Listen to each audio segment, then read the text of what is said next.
Hey guys, welcome back to the channel. This is a story about what if Prodigy Naruto lived with Anko. Before I start, please support for more amazing content and do consider subscribing to my channel and share this video with your friends. This is written by Cranky Monkey 699 and link in the description and support writer. Let's start the video. As always, I don't own Naruto. Red Fox. At the start of this story, Naruto is 10 years old and Anko is 2 years older. He is also 2 years older than his canon classmates. Yugao is the same age as Anko. Kurenai and Hana are 2 years older than Anko. Damn it, not again. Why are you always after me? What did I ever do to you? Get back here and face Judgment Demon. Naruto in his desperation takes a turn into a dead-end alleyway. No, not again. Not now. I was all set to attend the academy to become a ninja. Haha, ninja. Don't make me laugh. You're a demon and now we're going to finish what the fourth Hokage started. Now die, demon. The man rounded on Naruto with a rusty kitchen knife, intending to gut him. With the help of the mob finally pinning Naruto down, he starts to slice into Naruto's belly and chest. But the sick smile on his face, he continues to slowly cut into the boy, not noticing his hair is changing to the same color as the blood spilling from his wounds. Not noticing his eyes changing shape and color from solid ocean blue to a bright red with concentric circles and a slit pupil. The mob and the man never notice until a wave of gravity pushed them out of the alleyway. What the fuck was that? The man asks as he cradles his head in pain. An Anbu in a dog mask lands on the ground next to him. Looks to me like a mob committing treason to me. Weasel round this lot up and take them to a Biki for interrogation. Find out who put them up to this. A second Anbu lands next to Dog and nods before doing as ordered. Dog gathers the severely injured and dying boy in his arms and takes him to the Hokage. Lord Hokage. Dog burst into the office and startles the old Hokage. What is it, Dog? I was about to head home for the night. Dog sets Naruto on the desk. The mobs again. This time worse than ever, but something strange happened. The old Hokage jumps out of his chair to attend Naruto. Go get my personal physicians. Damn those fools, they will kill us all. You can tell me the details after Naruto is taken care of. Go. Dog body flickers out of the office to do as ordered. Naruto, if your parents saw you like this, they would be beside themselves with fury. I am sorry. Unknown location. Rip. Wake boy. We have much to discuss. Where am I? Huh? I'm alive. Yes, but barely. Truly you seem blessed by lady luck. Ha, wish I could say the same. Who are you? Where am I? Naruto jumps back in fright as a large pair of blood red, slit pupil eyes look out at him from within a mountain-sized cage, with a paper tag on the front bearing the kanji for seal on it. I am the nine-tailed fox boy. I am the reason they hate you. I have watched your life from within this seal, and I am not impressed. Oh, you are weak, but not by your own fault. They call you a demon. They mistake you for me, but they are more demon than I will kill. I will maim. I will destroy and slaughter, but even I would never torture a child. Naruto looks defeated. So, there is no hope to change their minds. I assume you're the reason I heal so quick. Kyuubi nods. Thanks for that. Have funny. The person who's nicest to me is the cause of my pain. I just hope I don't drag you down with me. I may have only just met you, but you really are the only friend I've ever had. Sorry. You sound like you're giving up, kid. You aren't dead yet. Besides, if I have my way you will live a long time. Seems the old man got his doctors to help me heal your body. You will wake soon, but before you do, I have some things for you to do and to know. Naruto looks at the Kyuubi shocked before changing his face to determined. I never want this to happen to me again. What must I do? Kyuubi smiles and explains about the new Dojutsu he has unlocked and what he wants Naruto to do. 8 hours later at Konoha General Hospital, Naruto opens his eyes and groans at the light. So you live another day, Naruto. Old man. So it wasn't a dream. Kyuubi says hi by the way. The old Hokage pales slightly. You have spoken to it. Is this the first time, Naruto? Is the seal still intact? Whoa, slow down. Yes, to all three. Says he's pissed at the villagers. Says the way they treat me is worse than anything he could bring himself to do. Well, he explained it a bit more gruesomely than that, but that's the gist of it. He gave me instructions on what I should do. Naruto, you really shouldn't listen to him. He could be trying to trick you into releasing the seal. But Naruto just waves him off. The seal is designed to release on its own eventually. He doesn't need to do anything. Hiruzen drops his pipe. What? Why would the fourth design the seal that way? Because his hope for me to be seen as a hero wasn't blind as you thought. He knew that if I was treated right, I would be able to master the Kyuubi's power by the time it broke, and if not, then the Kyuubi would see me as something to be protected and would help me.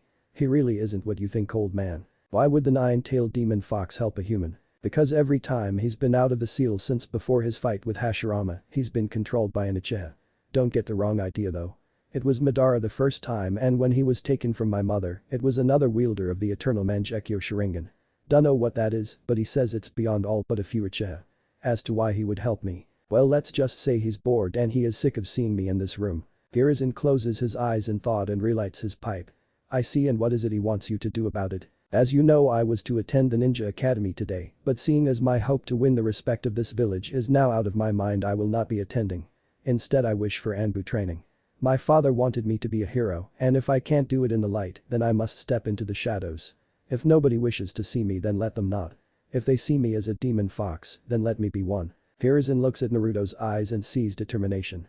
But remembers what Dog told him about Naruto. Naruto, would you please channel chakra into your eyes for a moment? Naruto smiles at the Hokage. So, I take it an Anbu came by just in time to see that, huh? Yeah, he told me about the Rinnegan. Said it was a new variation though. Different from the Sager his mother. Naruto activates his eyes. The old Hokage looks at the eyes curiously. And what did he call this new variation? Tsunagan. It seems to have a few powers from each of the 3 great Taijutsus and a couple new ones. Since there is nobody capable of teaching me to use them, that falls to him though, so I would appreciate it remaining between only those who now know. Hiruzen nods. I don't like the idea of you joining Anbu at your age. In fact, I was never planning to let you do so. Besides, normally there are rules as to the requirements to join, just like the requirements for any ninja rank, however I will make an exception. With your knowledge of the fox and with those eyes, it is now far too dangerous for you to live out in the open. I will apprentice you to some of my finest Anbu. Within the 5 years it would take you to graduate the academy, you will be trained to at least Chunin level, or you will be forced into the academy. Deal? Naruto nods. I only have one request. Hiruzen quirks an eyebrow and motions for him to continue. The civilian council. They must know nothing. The elders too. The fox says the mobs were too organized to be random. Somebody was helping them, and given my father's reputation, I doubt it was any of the clan heads. So he told you about them, did he? Yes, I have suspected as much for a while, but have not had the resources to prove any wrongdoing. Deal. I will also assign an Anbu for a long-term mission to investigate the council. But remember, you have 5 years to achieve Chunin level in at least Taijutsu, Ninjutsu and Kenjutsu. Naruto grins his foxy smile.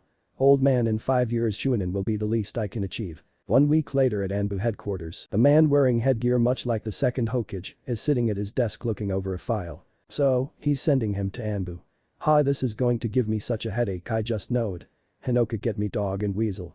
His secretary nods and leaves his office before returning 5 minutes later with the requested Anbu members. You called Tenzo? Tenzo nods. You two are getting a new apprentice. He will train alongside Cat. Hokage orders you to give him the most grueling training you can, as he wants him up to Chunin or better in the 3 primary Anbu skills within 5 years. Dog and Weasel look at each other before Weasel asks. That kind of training would be difficult even for a prodigy. Who is it? Tenzo pauses before nodding. Naruto Uzumaki. According to the Hokage, short of killing him or any permanent damage, anything you can do to him will heal quickly, so hold nothing back. This is a make-or-break mission. The Hokage doesn't truly want him here, so he has set a deadline, and the method is to test his will to commit to his chosen path. If he can't take it, then he will go to the academy and be watched constantly. You should know. His appointment is an S-class secret, as are any abilities or skills he has or develops until further notice. Dog looks down and folds his arms. So, Sensei's son seems fitting. Does he know of his parentage? Tenzo nods. Do I have leave to teach him his father's jutsu? Tenzo nods again. He will have access to his father's Hiraishin once he retires from Anbu, but until then you can teach him Rasengan. It's noticeable, but technically anybody who has seen the jutsu can learn it if they understand how it works, and because you are known to know it, nobody will question it.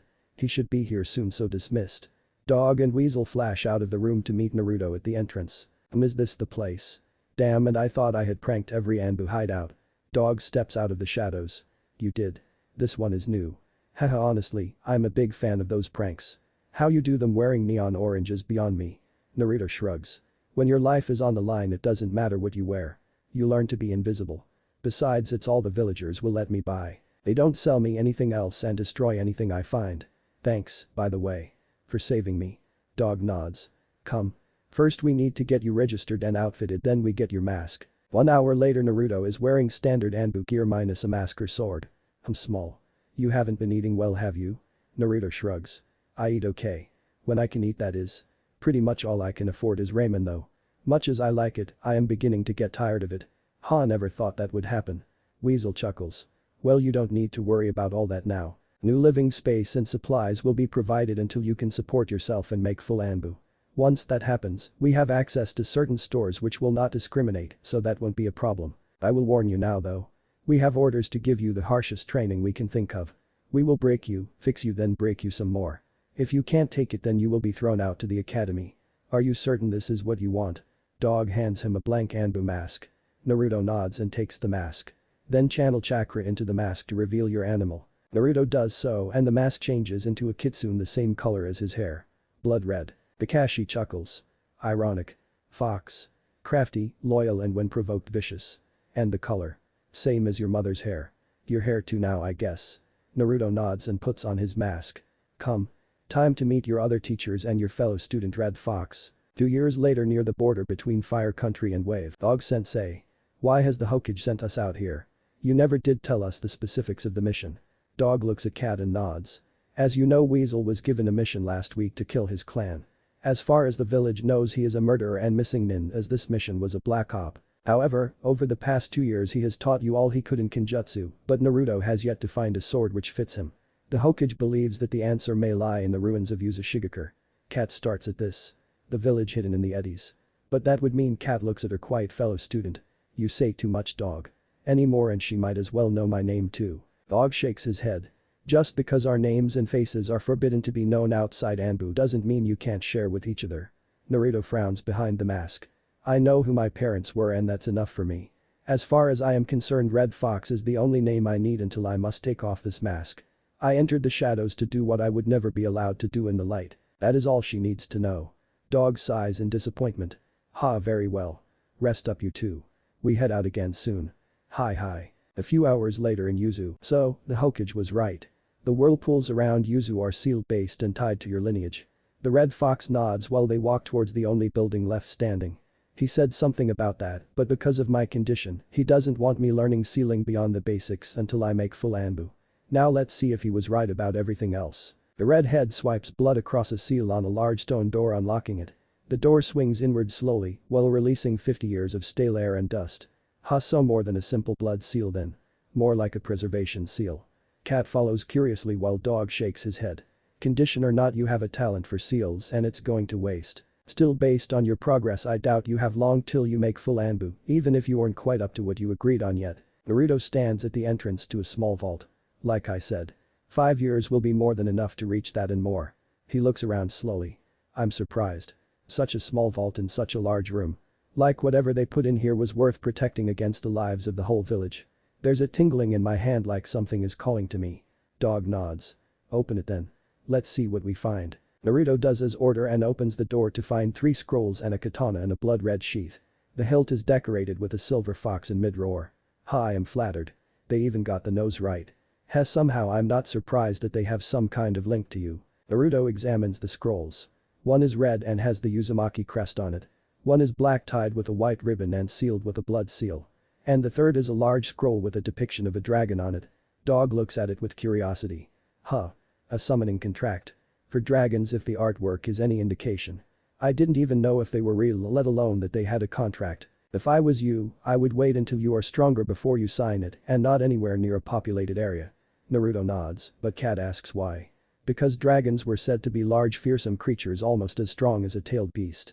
Every summoned clan boss tests its summoner in a way unique to the clan to find out if they are worthy. But the clan like dragons that is likely to be destructive and difficult. Dog nods. Well, we got what we came for. Time to return to Konoha. Chapter 2. 1 year later, Naruto now stands 5'9". A respectable height for a 13-year-old. After 3 years training, he has built his body from a scrawny stick to something a runner or UFC champion would be proud of.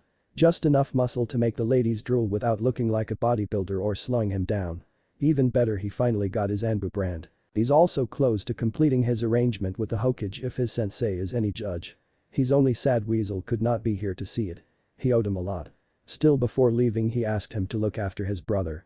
Naruto is worried about what Sasuke has been like since his brother betrayed his clan. What was Itachi thinking? Using that jutsu on a 10-year-old kid. Might as well have just killed him for all the good it would have done his mind. Hatred and revenge has always been the way of the Uchiha. Even before Madara. Even with the Mangekyo I could respect Itachi, but this brat, you may have to kill him someday if he continues down this path. Are you really ready to do that? Itachi did what he did for Konoha. If Sasuke betrays the village, I will do what I am ordered to do. If that leads to his death, then so be it. Naruto turns to walk down the street heading to his private hideaway. A place near the Forest of Death he found a few months beforehand that gave him some privacy, quiet and a nice place to bathe or swim in peace, but when he was nearly there, he felt a pair of feminine hands wrap around his chest rather seductively. He knew she was there of course, but he was curious as to her intentions. Hey there handsome. What's an Anbu like you doing all the way out here?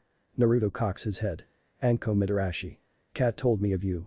Heh, she didn't do you justice. Anko smirks. Oh? And what did she say about me? That you are an outcast. Hated for something not your fault. Yet you continue to be loyal to the village even after all they have said and done to you. Naruto shakes his head. I can relate. Anko looks at the Anbu curiously now. He can relate. Who are you? What else did she say about me? Naruto smiles behind his mask. Beautiful, intelligent, a little sadistic and a true friend. Like I said, she didn't do you justice. Anko blushes a little at the compliment. And what are you doing out here? I'm pretty much the only one who even comes near the Forest of Death except during the Chunin exams. Naruto nods.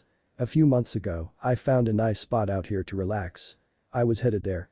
Naruto looks back at Anko and considers a moment before deciding. I trust Cat's judgment. I won't object if you wish to join me. Anko is taken aback at his offer. Everything she has heard of this Anbu says he is secretive and does not take kindly to intrusion. But he offers her his company in his secret relaxation place. She could not deny she is curious about him. Sure.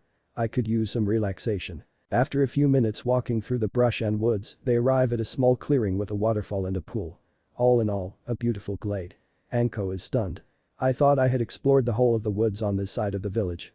Never knew about this though. Naruto nods. I was training near here when I exhausted myself and fell in the stream. Woke up when I went over the falls there but didn't stay conscious long. Was 2 days before I woke up and found my way home again. Anko looks at the falls and notices it's almost as high as the Hokage Tower. How did you even survive that drop? Naruto shrugs then takes off his shirt and mask. This catches Anko's attention until she notices he has a half mask under his Anbu mask like Kakashi's. As he moves to enter the water, she notices the scars on his body and gasps. It can't be. I thought he was dead. Naruto. Naruto looks at Anko before looking away in sadness. I haven't heard that name in 3 years. Naruto removes the face mask before looking back at Anko. How did you figure it out? Not even Cat knows who I am. In fact, only a select few do. Anko nods hesitantly. As a kid I'd seen you around the village. I asked a Hokage about you once and he told me about you. I was actually heading to ask if you wanted to be friends that night when I saw a boy in the arms of an Anbu. The hair wasn't what I remembered, but I knew it was you. Nobody saw you after that and most thought you died. Naruto sits on the edge of the water and looks down at his reflection. In a way I did. I doubt the Hokage told you why I was hated. But because of it I was determined to become the best ninja I could be so I could win the respect of the villagers. That meant the academy. But the very day before I was to enter the mob found me again. This time they tried harder than usual to kill me. Luckily, they failed though it was just barely. I lost hope that I would ever win their respect after that. I would have left the village, but somebody dear to me had the hope I would grow to be a hero of this village. To protect it. I decided if I could not do it in the light then I would do it from the shadows. Only the Hokage, my senseis, and the Anbu commander are aware of who I am and my status. Well until now. Anko sits beside him. Well I won't tell anybody. Not even Cat if you don't want me to. She's a good friend, but everybody has their secrets. And their demons. Naruto smiles and looks at Anko causing her to blush. I appreciate that. And maybe someday I will tell you about mine. Anko smiles and they sit in companionable silence for a few minutes before she asks. Would you like to go out sometime? I mean only if you want to. Naruto blushes as he looks at Anko shocked. Well I would love to, but won't the mask make that kind of thing a little difficult? Anko shakes her head. It's a little different sure, but well could you maybe just wear the face mask? I like looking into your eyes. She does so and they both blush. Well I've been avoiding taking off my Anbu mask around anybody, but well, I suppose it couldn't hurt. He shrugs. Not as if the villagers will recognize me as long as I wear the face mask. Sure. Maybe next week. Anko nods with a smile and they go back to their silence for a while before Anko asks. Naruto grins. You know you aren't anything like I expected. I almost thought you would be a major flirt and there would be no chance of a shy blushing beauty under that sadistic facade. Anko smiles. We all have our masks. She then looks around with a content smile. This place is like a dream.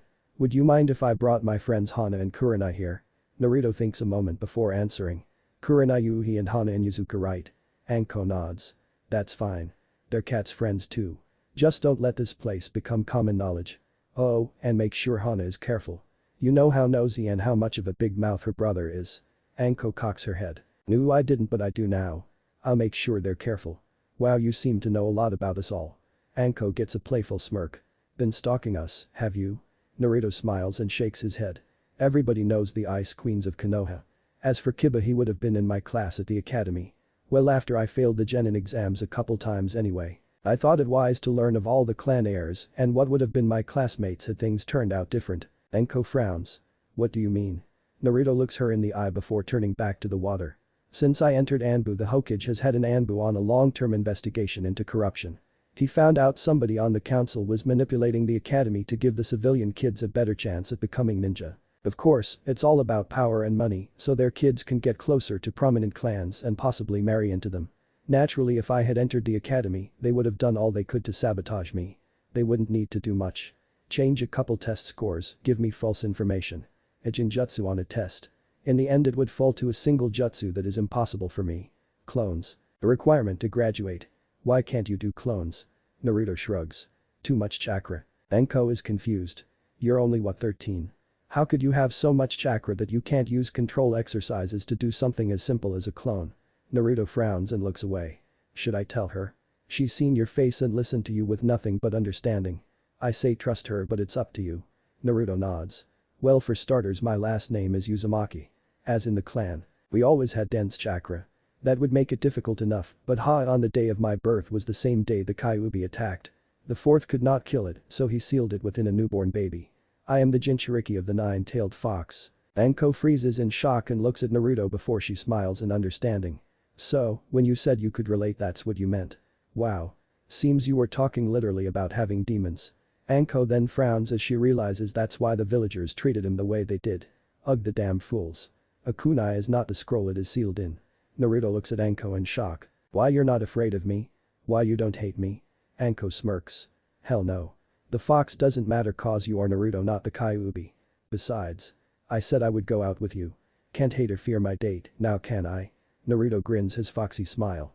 Anko blushes and drools. I wonder if having all that chakra is going to give you a boost in the bedroom. Naruto suddenly flies backwards in a massive nosebleed, causing Anko to roll around on the ground laughing. A few months later, Naruto and Anko had been going out in secret the past few months, and they were both quite happy with each other, although Kurenai and Hana were always asking about her mysterious boyfriend. So Anko, when do we get to meet this mysterious boyfriend of yours? Kurenai giggles. Not to mention thank him for leading us to that little hideaway. I feel so relaxed since I stopped having to worry about perverts. Anko sweat drops. Come on, girls. He'll meet you when he's ready. He's not had the best life and he's kinda not a people person because of it. Hana nods as she enjoys a dango stick. Yeah, Yugao said he's her Anbu partner, but she's never seen more than his hair and eyes. Nobody knows much about him, except that he's a really good Anbu. Kurenai frowns. Wait, you weren't talking about this red fox person that's been making a name for himself, are you? Hana nods. Wow. Only a few of his missions are public record, but his completion rate is impressive. 6 months, 82 missions between high C and low air rank, and not a single failed mission. Anko grins. I won't tell you much about him, but I will say this. He's a couple years younger than us. Hana spits her green tea. What? Kurenai raises an eyebrow. I thought he would be older. Anbu at that age is impressive enough, but a record like his as well. Seems like you landed yourself quite the catch, Anko. I'm a little jealous. Anko smirks. You say that like I wouldn't be willing to share. This time it's Kurenai who spits her tea, causing Anko to cackle. Why, you're not serious, are you? Anko smirks. Well, he isn't a pervert, so he wouldn't ask, but I wouldn't have a problem with it. Besides, if you knew him. Kurenai and Hana share a look and smile at Anko, knowing it's true love. Well, we'll see what happens when we meet him. Hana grins before asking again. So, when are we going to meet him? Kurenai giggles and Anko groans. 5 years after entering Anbu. Og, you may remove your mask. You're being reassigned to regular duty. The Anbu removed his mask to reveal a face mask and his headband over his left eye. Gray gravity-defying hair and bored look on what little of his face you can see. This is Kakashi Haddock. So, it's time to discuss whether Red Fox made good on his promise. How would you rate his skills? Kakashi eye smiles. His stealth has always been impressive, his ninjutsu would give me a run for my money, taijutsu are at least mid to high chunin, kinjutsu low jounin. No genjutsu skills, though his ability to break them is more than acceptable for Anbu. I don't know about his progress with his special skills, but everybody needs an ace, I guess. All in all, a couple more years and he won't have a rival in Anbu. The Hokage smiles and nods. Good. And his mental health? Improving, if you can believe that. The past 2 years seems to have lifted some of the anger and sadness from him. Though he still doesn't let his identity slip to his fellow Anbu, I've seen him around the village in his face mask. Hiruzen strokes his chin in thought. Any idea what brought him out of his funk? Kakashi I smiles again. He got himself a girlfriend. Oh. Anybody I would know. Anko Hiruzen chuckles. I would worry about that, but I did wonder why complaints about her have dropped so drastically over the past 2 years. Seems they've done each other good. I do wonder how they met though. Kakashi shrugs. He wouldn't say. Not my business anyway. Whatever works for him I say. So, what's my next assignment? Hiruzen lights his pipe. In 2 years Sasuke Uchiha will graduate the academy. The council wants you to be his sensei. Once his Sharingan awakens you are to focus on training him in that. Until then just regular jounin duty. Kakashi frowns behind his mask. I don't like that ideal or third. It shows favoritism and that's not how I was taught. Besides, Itachi asked Naruto to keep an eye on Sasuke and Naruto thinks he is a flight risk. I think he should be watched. Hiruzen raises an eyebrow. What makes him think this? Kakashi shakes his head.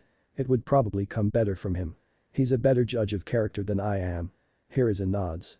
Well, your orders stand until further notice. Send in Red Fox as you leave. Dismissed. Kakashi bows and leaves the room sending Naruto in behind him. You called for me, Lord Hokage. Hiruzen's eyes sadden. As much as the respect pleases me, I do miss when you used to call me old man. Naruto shrugs. I had to break a lot of habits to ensure nobody would recognize me. Besides, that child died that day 5 years ago. I am what I am now. Hiruzen nods. Kakashi tells me you more than fulfilled your promise. Do you intend to stay in Anbu? Naruto nods. A few more years at least. I feel like I haven't done enough yet.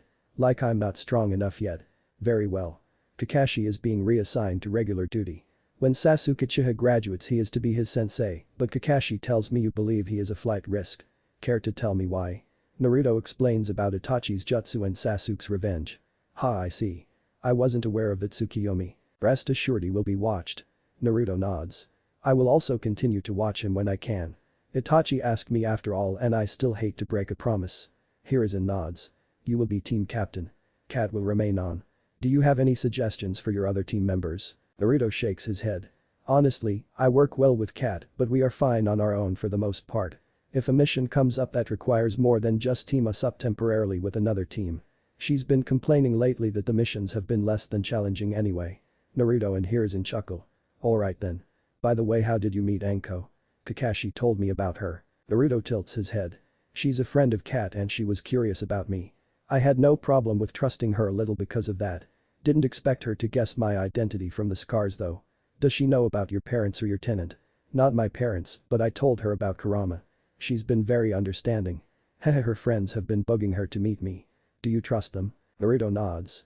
They are also Kat's friends and she does. Kurenai and Hana. Besides it's starting to irritate Anko. Hiruzen nods with a smile.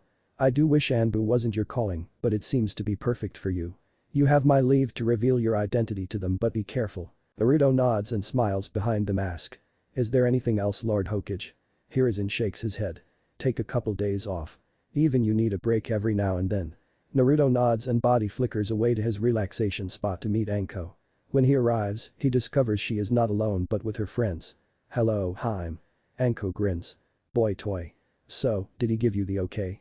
Naruto nods. Hana, Yugao and Kurenai are all paying attention by now. Kurenai notices the mask and smiles. Hey Anko, is this the guy you told us about? What's going on? Anko told me you were getting a little too curious about me. I trust my partner and I trust Anko, so I am going to try to trust you. The Hokage gave me the okay to let you in on a few secrets. So, first of all. Naruto slowly removes the mask and pulls down the face mask underneath and looks directly at them all. I am Naruto Uzumaki Namikaze. It's nice to meet you all. Naruto smirks at their shocked and blushing faces. Hana recovers just quick enough to speak. How? I thought you were dead. Naruto nods and sits by the water like he did with Anko and explains everything to them from his parentage to his induction into Anbu and his reasons why. After the explanation Yugao smiles. So that's why you kept your identity even from me. You couldn't let word get out about you or the council would start making demands. Naruto nods with a small smile. You're all taking this far better than I expected. Anko freaked out when she found out about me. But yeah, sorry for keeping it from you, Yugao. I just wanted as few people to know as possible until I could protect myself. Yugao waves him off. Nah, I'd have done the same. Kurenai tilts her head. How did Anko figure out your identity? Naruto smiles. She saw me around as a kid and asked the Hokage about me. That night 5 years ago she was on her way to meet me for the first time but found me bleeding in Kakashi's arms. Assumed I was dead like everybody else. But Naruto stands and takes off his armor and shirt to show them the scars. Yugao, Hana and Kurenai are shocked at the sight. Naruto sees their looks and smiles sadly. Yeah, the Nine Tails can't heal everything. Who knew? Anyway, Anko saw the scars in my hair and connected the dots. Hana now nods and asks. Yeah, speaking of your hair, I thought you were blonde. Anko answers for him. The trauma from the attack awakened a bloodline and changed some of his features. Naruto nods. My eyes are a darker shade than they used to be besides a Dijutsu. My hair changed. He removes his gauntlets. Claws. Stronger sense of smell and hearing. I also seem to be more attuned to nature, though it's not quite a sage mode, it does enhance me a bit. To prove his point, he walks over to a boulder the same size as he is and lifts it with one hand. Yugao and Hana smirk and Hana elbows Anko in the ribs. So how is he in bed? Anko blushes and Naruto chuckles. We haven't had sex yet. Kurenai isn't sure she heard right. I'm sorry Anko, I think I missed that. Did you just say you hadn't had sex? You? Anko blushes and Naruto chuckles a little louder.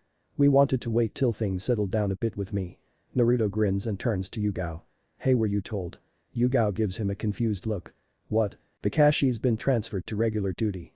I've been promoted to captain and I will get to go on missions by ourselves unless another team needs help. You finally get that challenge you were looking for. Yugao grins and Anko squeals like a fangirl. Naruto, do you know what this means? You're now the youngest Anbu captain since Itachi. You're going to be famous. Naruto shrugs. Fame isn't my thing. Besides, it also means we get more time off between missions. And more time with each other.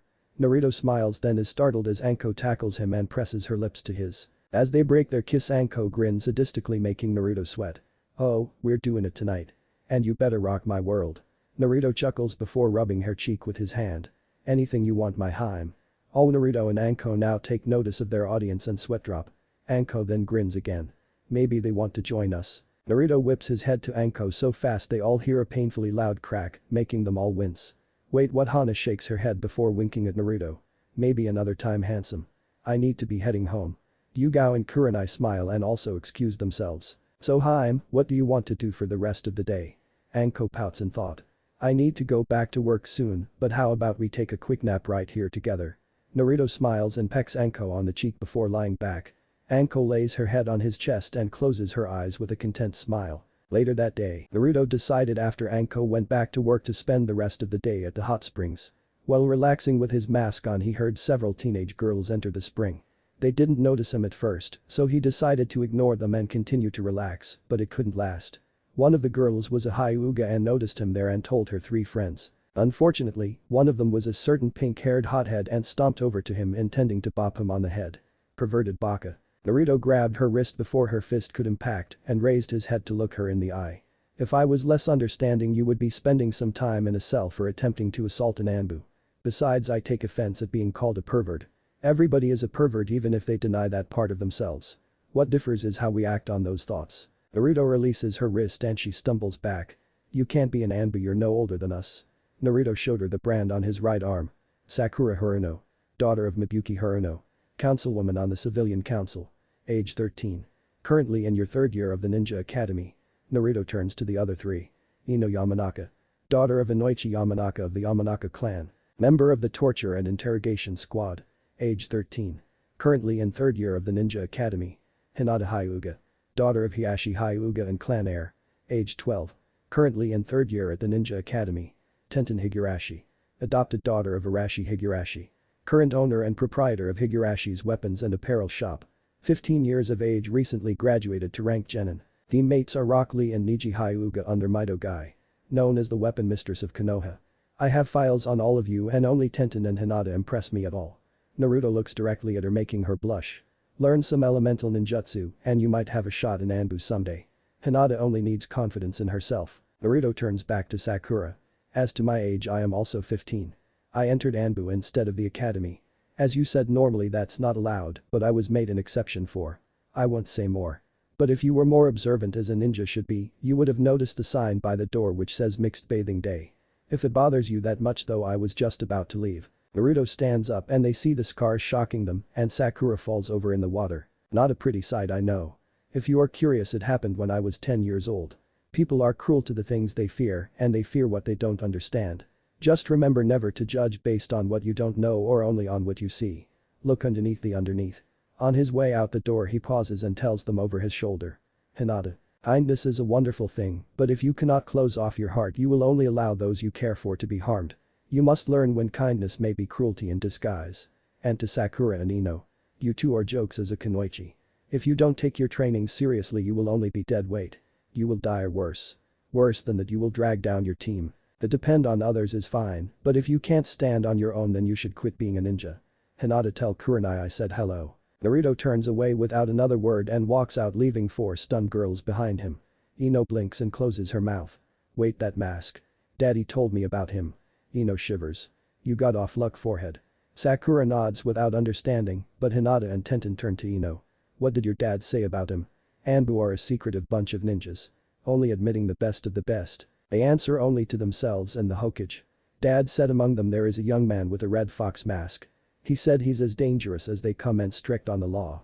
He's apparently mellowed out over the past couple years, but Dad said to keep on his good side no matter what. Most of his mission record is classified and nobody knows who he is or at least nobody who's telling, but he's done more than any other Anbu over the past 5 years by far. Tenten blushes. Wonder if he's single. All 3 girls look at her like she's crazy. What? Did you see the abs on the guy? Now I want to see his face. Sakura shivers. I don't know about his face, but I saw his eyes through the mask. They scare me. Beautiful but deadly. Like a well-made kunai. The eyes of a killer. At this point the girls are joined by Kurenai and Yugao. Who are we talking about girls? Ino looks at the new arrivals.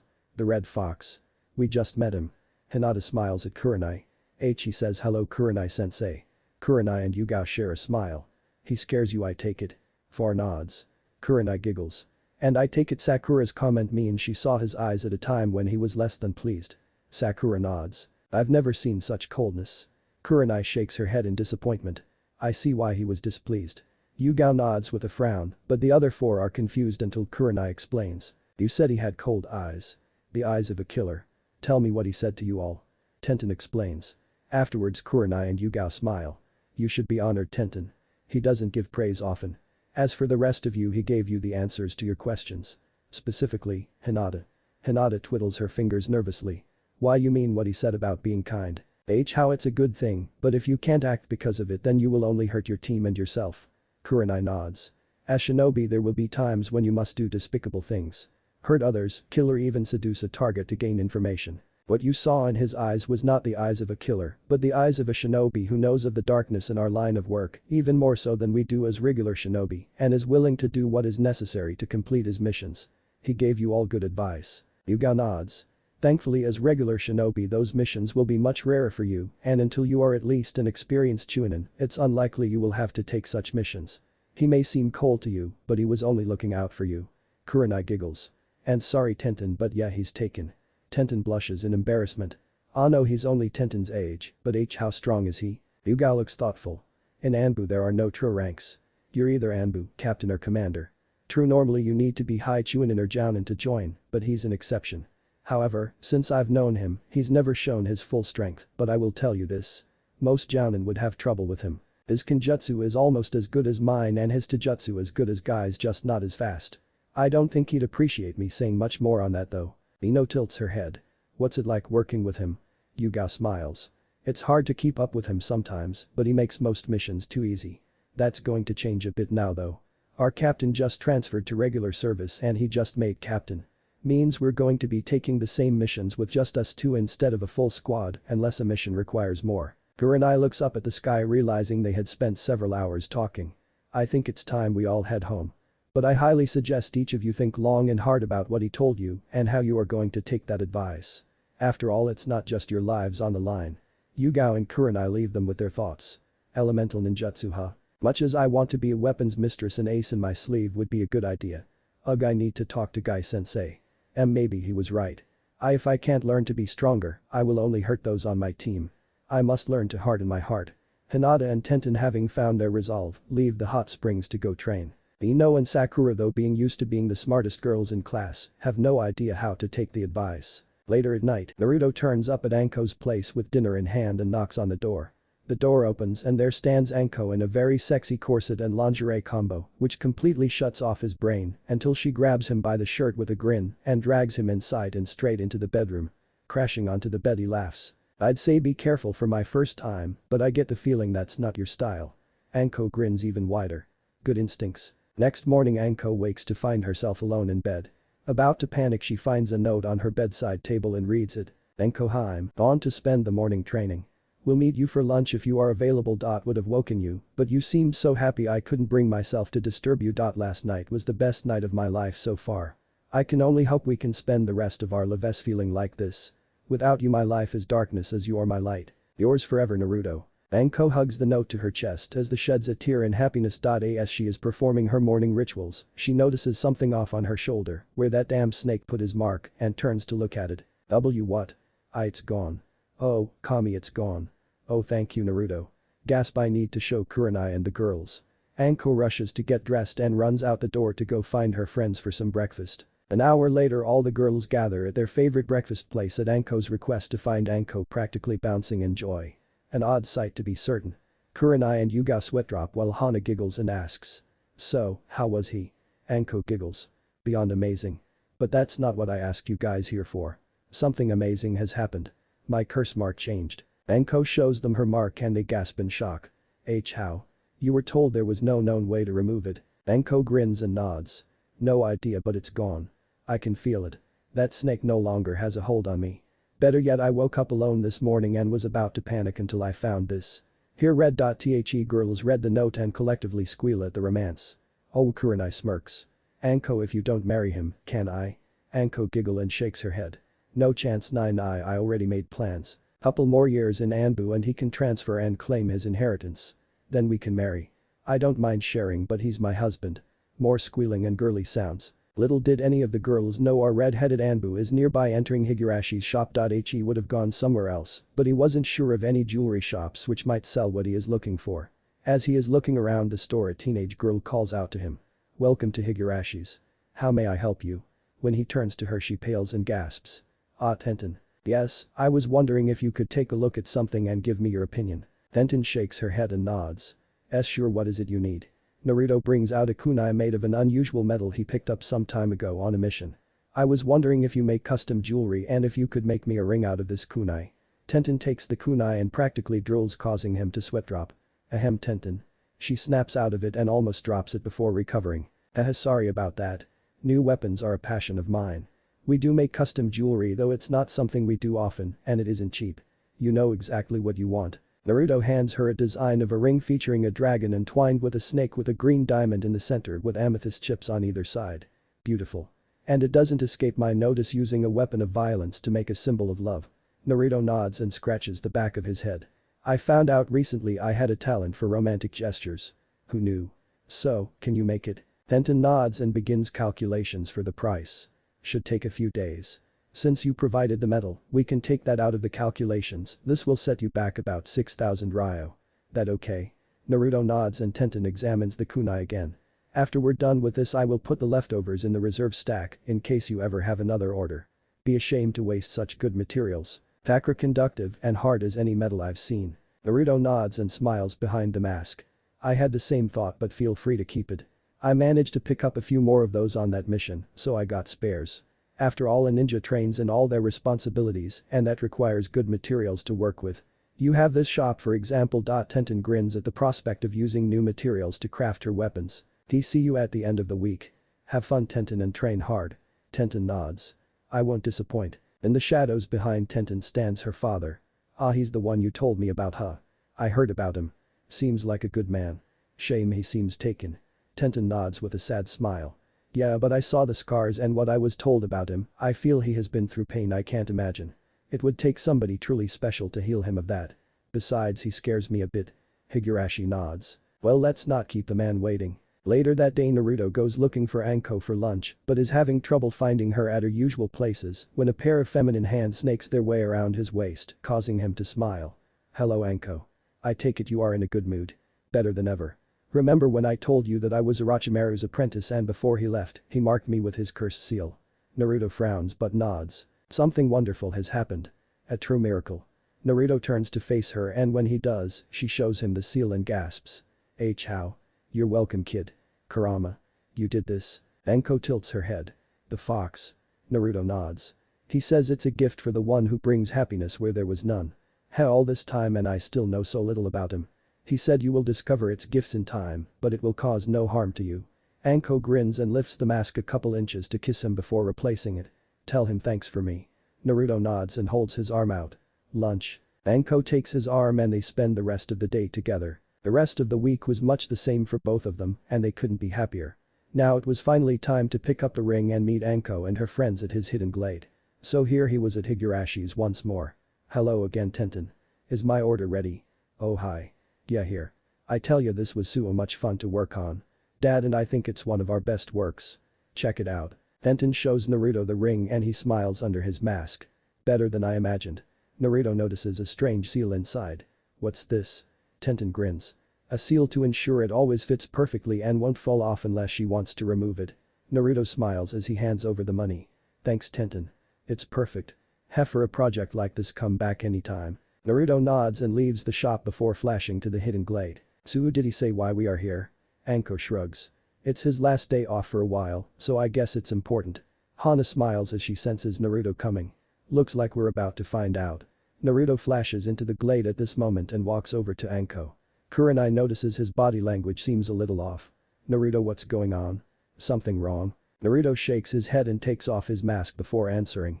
I believe you've all been made aware of our plans, so I asked you all here today to make it official. Hana tilts her head in confusion before gasping in realization. You mean Naruto nods. Yes, Hana I do.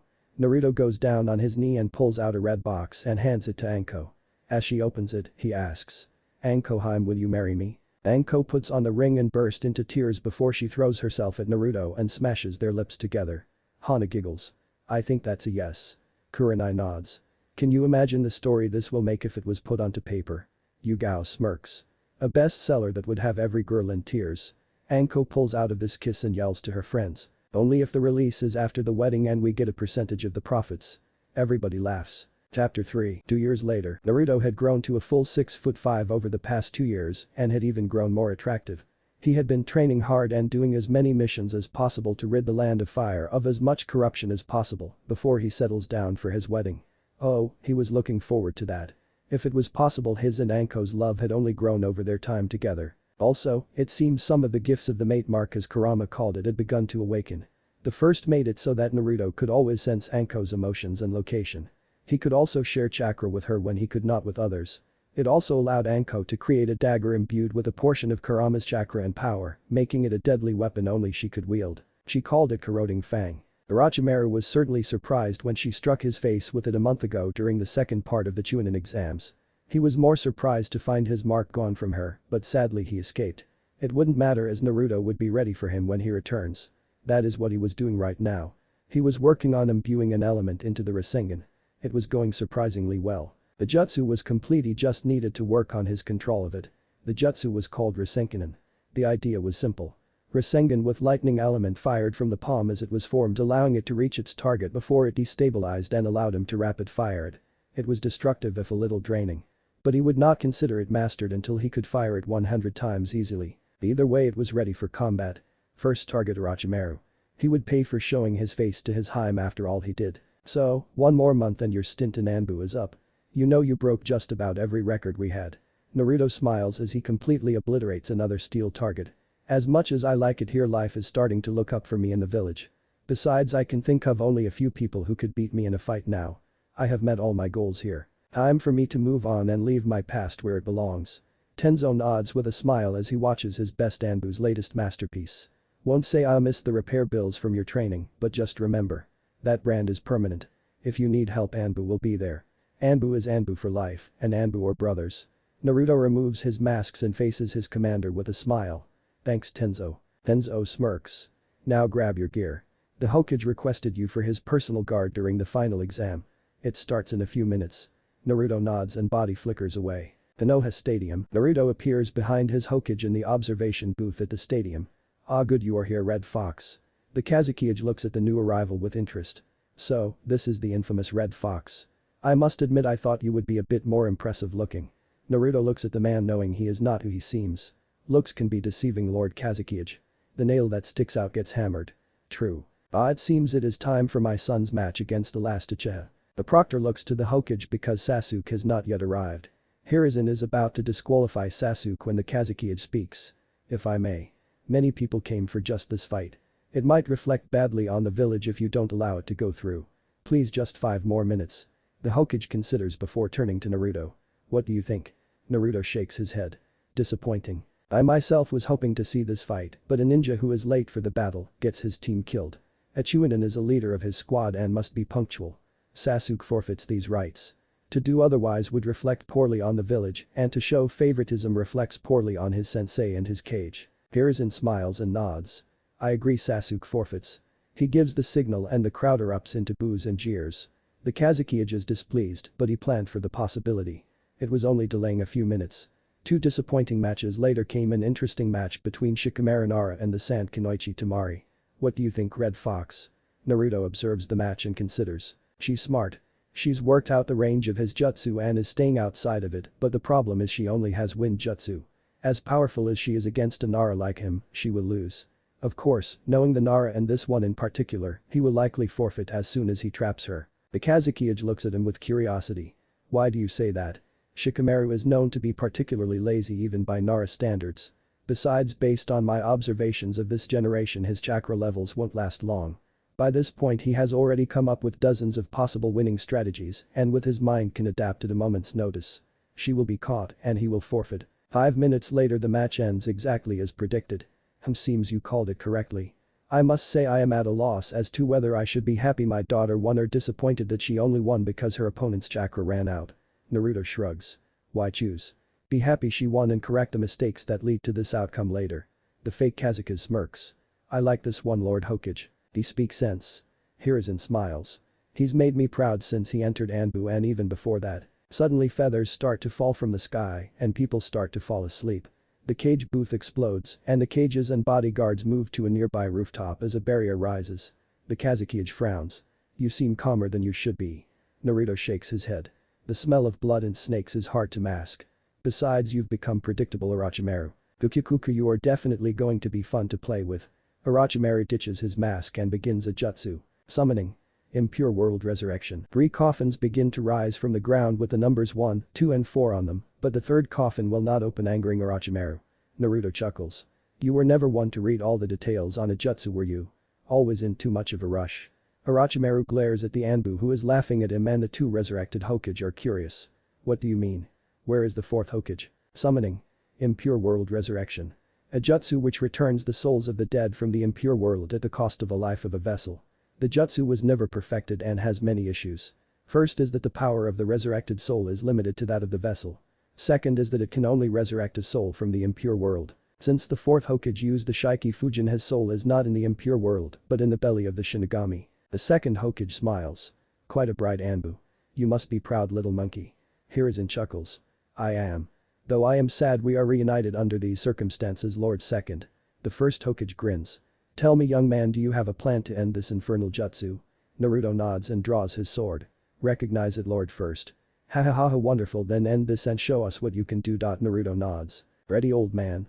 Hiruzen nods and summons Enma in his adamantine staff form. Today I fix my mistakes. Naruto growls. Just survive your mistakes and I'll be happy. Naruto summons 2 shadow clones and they all begin forming hand signs. Just the same as the 2 Hokages are also going through hand signs. Wood style. Great forest emergence. Water style. Bursting water wave. Fire style. Great flame dragon bullets. Wind style. Great breakthrough. Lightning style. Electromagnetic murder. Naruto's clones jutsus and Hiruzen's merge into a massive electrified fireball which cancels out their opponent's jutsus. At this point the real Naruto flashes in front of the first 2 Hokages and cuts them both in half. The 2nd Hokage is confused. Why are we not reforming like we should? The 1st Hokage is laughing his ass off at Orochimaru. Brother, don't you recognize that sword? It's Mito's sealing sword. Your jutsu is based off of a seal and so the sealing sword can cancel its effects. We won't die, but we won't regenerate until we are sealed and cut up like this, we are completely useless. Well done my boy. Thank you Lord First. Now old man I got a jutsu I want to try on Orochimaru, but I need a minute to recover some chakra for maximum effect. Can you keep him from escaping until I am ready? Hiruzen smirks. Just say the word my boy. I might be getting old, but if you only need a minute, I should have no trouble. Naruto nods and assumes a lotus position to gather his chakra, while Hiruzen is fighting an angry Orochimaru, and the Anbu outside the barrier are in awe of the fight so far. The second Hokage is curious. Tell me. What is this jutsu that requires so much chakra? The fourth Hokage is famous for creating 2 jutsu, which allowed him to kill 1000 Iwa ninja in seconds. The first is based off of one of your unfinished jutsu called Hiraishin. However, what is not known is the other jutsu was never finished. He intended it to have an element. But he died before he could finish it. The Rasengan is pure chakra shape manipulation and an A-rank jutsu on its own, but imagine adding fire to that. Or wind. Or in this case lightning. The first Hokage grins. Madara would have loved such a jutsu. Shape manipulation along with elemental manipulation at one time. That's almost a bloodline. It's beyond most ninja below cage level. This I can't wait to see. Naruto smirks behind the mask and stands. Orochimaru. You have made many mistakes but your biggest. You tried to hurt my Anko Haim. Now die. Lightning style.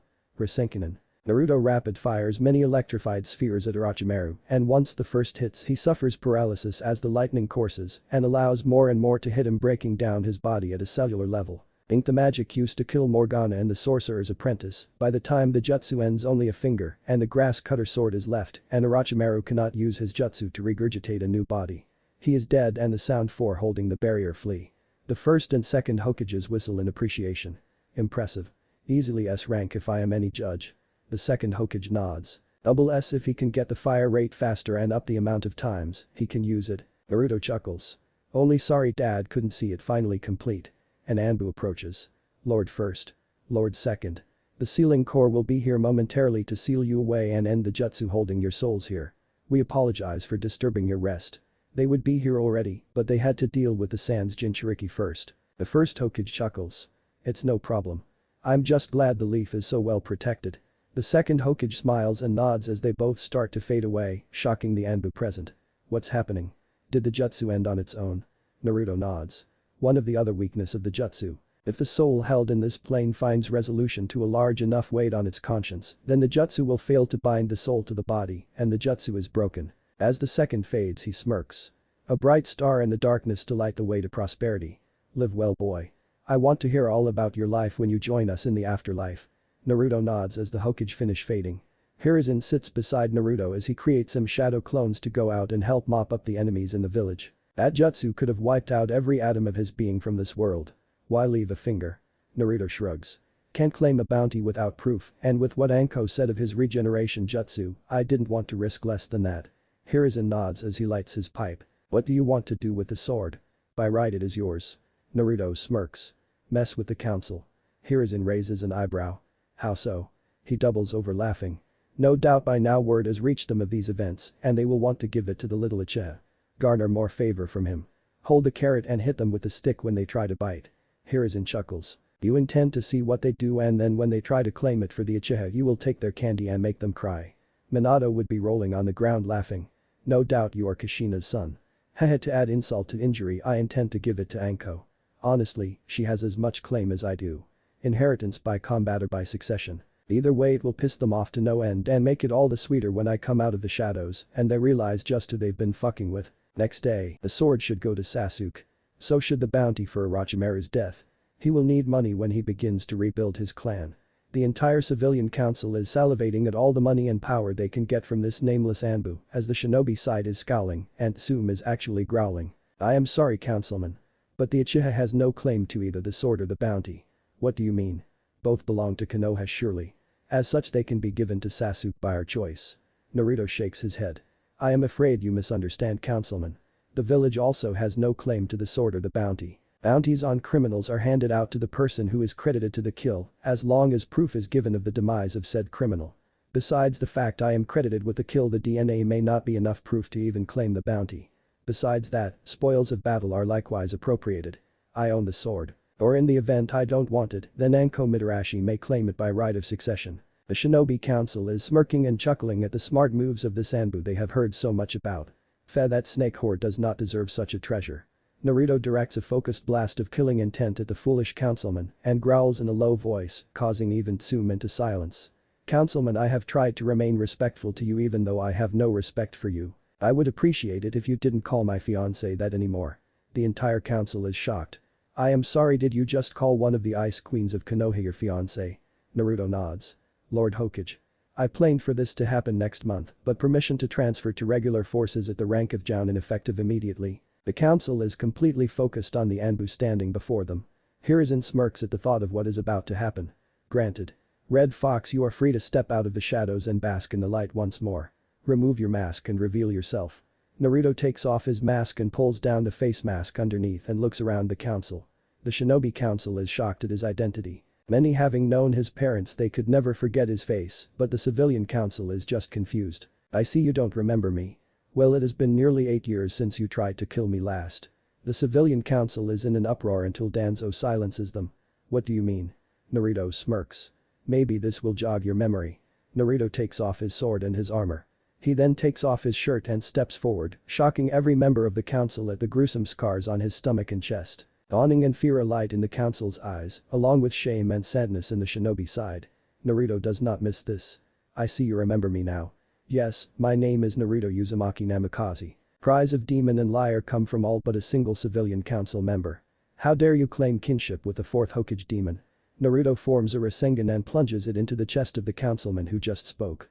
Lord Hokage, please call the Anbu to arrest this beast. The Hokage frowns at the council. I see no beast.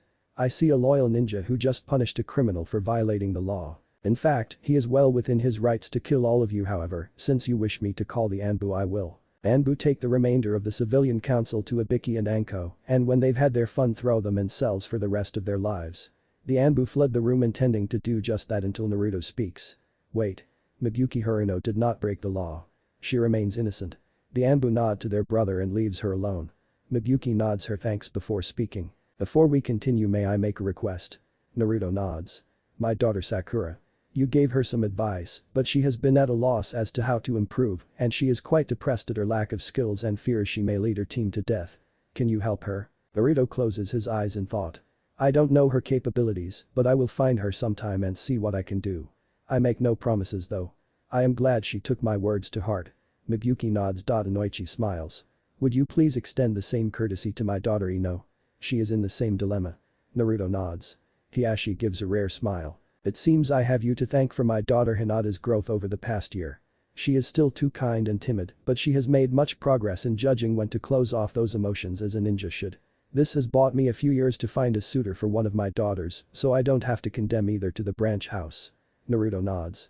I am glad. I saw potential in her, but as you say, she has problems with judgment. Tsume grins knowing what her daughter told her of Naruto. Do you intend to enact the Kra? My daughter would be very interested, I am sure. Naruto smiles and shakes his head. If Hana is interested, then speak to Anko. I will leave the decision up to her. As much as I care for Hana, Anko is enough for me, and I am not greedy. Miyuki frowns thinking back on the meeting. What did you mean about the DNA possibly not being enough to claim the bounty? Naruto chuckles. I was wondering if somebody would ask. Orochimaru was obsessed with jutsu and immortality. As such, he performed numerous experiments on himself. There is no way of knowing if the DNA in the finger will match 100% with what we have on file. If Lady Tsunade were here, I would say the chances would be better, but that's a little difficult. Hiruzen chuckles. I would actually like to speak to you about that, Naruto. I would like you to journey with Uriah to find her and bring her back to the leaf. I am getting old and I need to pass on the hat. She is the best candidate by far. Naruto nods. I will leave in a few days. It would be nice to have my godmother at my wedding. I am certain she will be surprised to see me alive if I am correct. Chaozu raises an eyebrow. What do you mean? Naruto looks him in the eye. Jiraiya has always been rather irresponsible, and with his duties as spymaster, I can understand his absence from my life, even though the extent is unforgivable. Tsunade, however, was a good friend of my mother and was always the responsible one. No doubt she was on her way back to Konoha to meet me when she received news of the deaths of the fourth and my mother. Either she assumed that I was dead with them, or more likely she was led to believe such so that she would not interfere with my upbringing. Shikaku nods. That would make sense. Either so that the civilian council could kill you easier or so that somebody else could manipulate you easier. However, those plans were derailed when you went into Anbu. Naruto nods. If there is nothing else, Lord Hokage. Hiruzen nods. Naruto heads out, but before he leaves, he pauses and calls back. Inoichi. Mibuki. I will spend a few hours at training ground 43 tomorrow. If your daughters wish my help, they can find me there in the morning. So, you know I rise early, and I am not patient. They nod and Naruto leaves the room. The elders frown. Hiruzen, are you certain it is wise to trust him? After what this village did to him, why would he stay? Hiruzen smiles. You mean besides marrying the woman he loves? He once told me his father's last wish was for him to be a hero, but the village saw him as a demon. If I cannot be a hero in the light, then let me step into shadows. If I cannot be a hero, let me help this village as a demon. Within the shadows I will serve the light. Maybe then I will fulfill my father's last wish. Anzo nods. Admirable. And I can tell he has fulfilled that wish. I would prefer him as a weapon, but I cannot deny his loyalty. After all, as an Anbu he has had plenty of opportunity to leave and cover his tracks. Why step into the light only to leave it all behind? Hiruzen nods. Besides, if he did desire to leave, who could stop him? He defeated a resurrected first and second Hokage and then Orochimaru not 2 minutes after. I doubt I could perform such a feat without sacrificing my life, and he will only grow stronger. Meanwhile at the stadium, sorry are we late? Kakashi and Sasuke have just arrived for his match only to find the stadium in ruins and the battle over. Sasuke is fuming and leaves Kakashi to head out for answers. Nearby Naruto finds Anko helping with the cleanup. Hello, Haim. I bring gifts. Anko looks at Naruto then trips in shock. You're not wearing your mask. Naruto shakes his head with a smile. Naruto tells her about Orochimaru, the council and his transfer. He then pulls out grass cutter and hands it to her. I am happy with my sword, so by right of succession it belongs to you. Anko smiles as she takes the sword, then looks at Naruto. I have my corrosive fox fang. Maybe Yuga will get more use out of this. Naruto nods. Up to you. I have to leave in a few days to go find Tsunade and convince her to return to the Leaf, and I will be busy tomorrow morning, but other than that I have nothing but time until I go. Time for you. Well, unless you want to play with your new pets in T&I. Anko grins. Let em wait and sweat a few days. I got some fun to have with my boy. Anko kisses Naruto and they are enjoying the moment until an angry Sasuke walks up and demands answers. What happened here? What about the exams? Naruto breaks the kiss and glares at Sasuke. I'll ignore the fact you just demanded answers from your superior. To answer your question in order. You were disqualified for being late to your match not once but twice. The Sound and Sand villages enacted an attempted invasion which was repelled. The exams are cancelled with only a few of the matches having taken place. I doubt more than one person will make Chunin in this time and it won't be you. At this point Sasuke is about to blow his top and attack Naruto until Kakashi appears behind him and grabs him. Sorry Naruto. I'll keep a closer eye on him. Naruto nods. He's headed down a dark path Kakashi. I pray you can pound him back into the light before he does something stupid. Kakashi nods before taking Sasuke with him in a body flicker. You saw the look in his eye. Naruto nods. Itachi really fucked his mind. Not to mention we have no idea what kind of effect the mark will have on him now that Orochimaru is dead. It's not a matter of if anymore but when he does something stupid. Anko nods. Naruto makes a small army of clones to help with the cleaning up and rebuilding, while he and Anko spend the rest of the day relaxing and enjoying the company of Kakashi. Kakashi was looking at Sasuke with disgust. Do you have a death wish? Sasuke simply crosses his arms like a petulant child and broods. You don't even know who it was you were about to attack, do you? I'm an Uchiha, I could have won. Fool. Uchiha or not, you are not even close to a match for an Anbu captain. He may only be 2 years older than you, but he's been trained by myself and Itachi. He could obliterate you in 2 seconds flat and not even leave a trace of your DNA on the face of this planet. I can't even beat him as he is now. Plus, he's a jounin. Not all of us are as lenient to insubordination as I am. Rank means nothing as far as how powerful you are, but command does. And he has a higher rank than you do. Next time you would be lucky if he just sends you to T&I. Sasuke snarls. The council would never allow that. The council has no authority over it.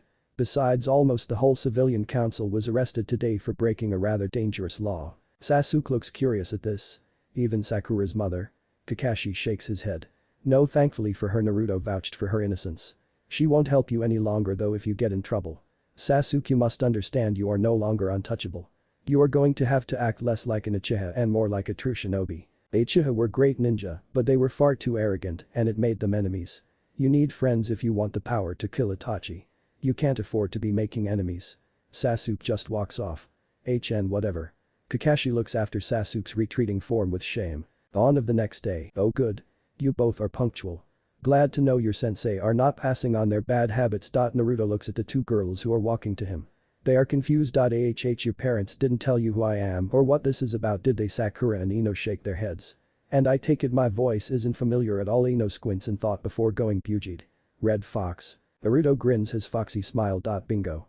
As expected of Yamanaka to have a faster memory. Though I understand Sakura had the higher scores in the academy. Sakura frowns.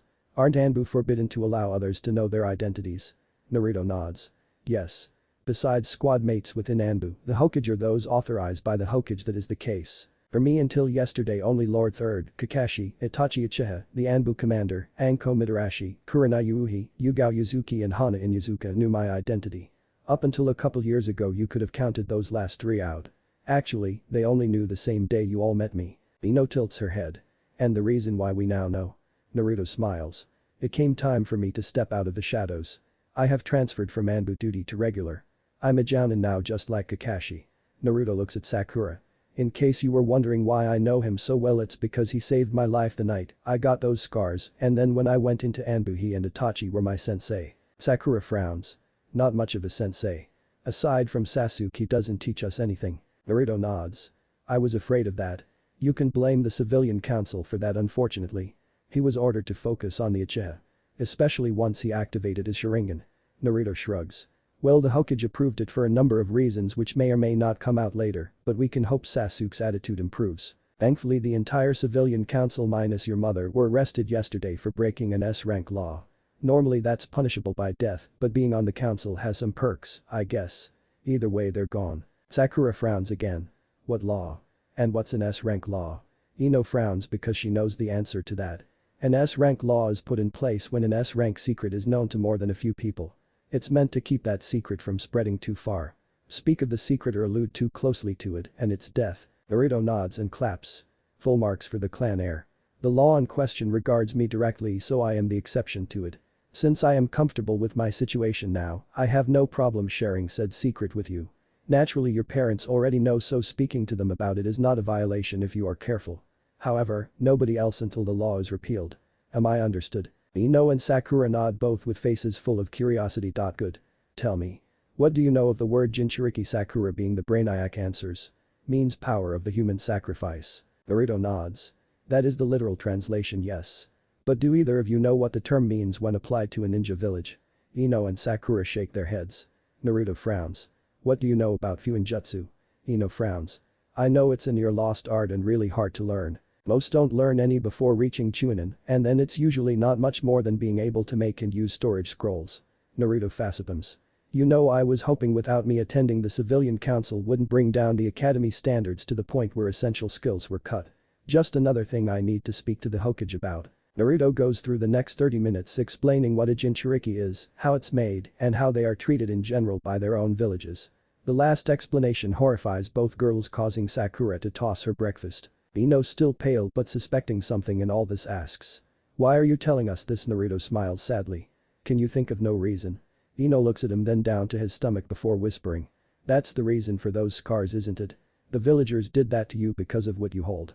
Ah, well done. That's right, Ino, I am a Jinchuriki. I wonder if you can figure out which one I hold. Sakura recovers. It has to be the 9 tails. It's the only one the leaf has a history with. Naruto grins.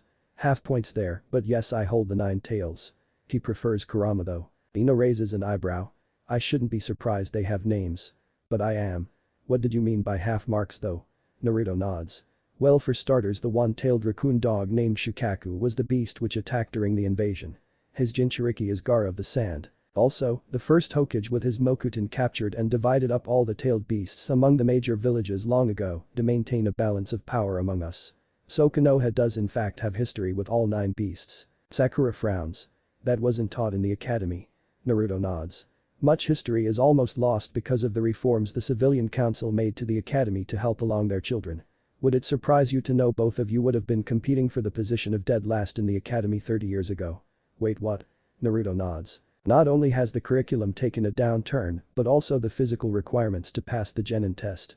You would have both done well in the academic and jutsu portions as you did in the academy, but you would have both failed the physical. That is why I am here.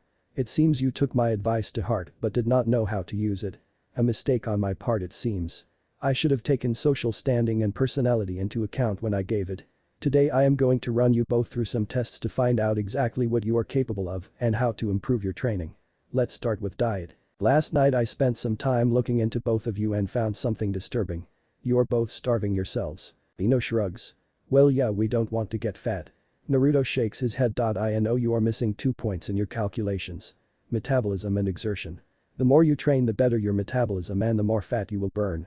However, if you don't eat enough or eat right, your body burns only the muscle you put on from your training, making everything useless. Take me for example. I love ramen. However, if I ate nothing but ramen in your mind, I would probably get fat, but no, I would be 4 foot nothing and malnourished because I train myself to exhaustion and ramen provides very little nutritional content. After we are done here today, I want you both to go to the Akimichi and ask for dietary advice.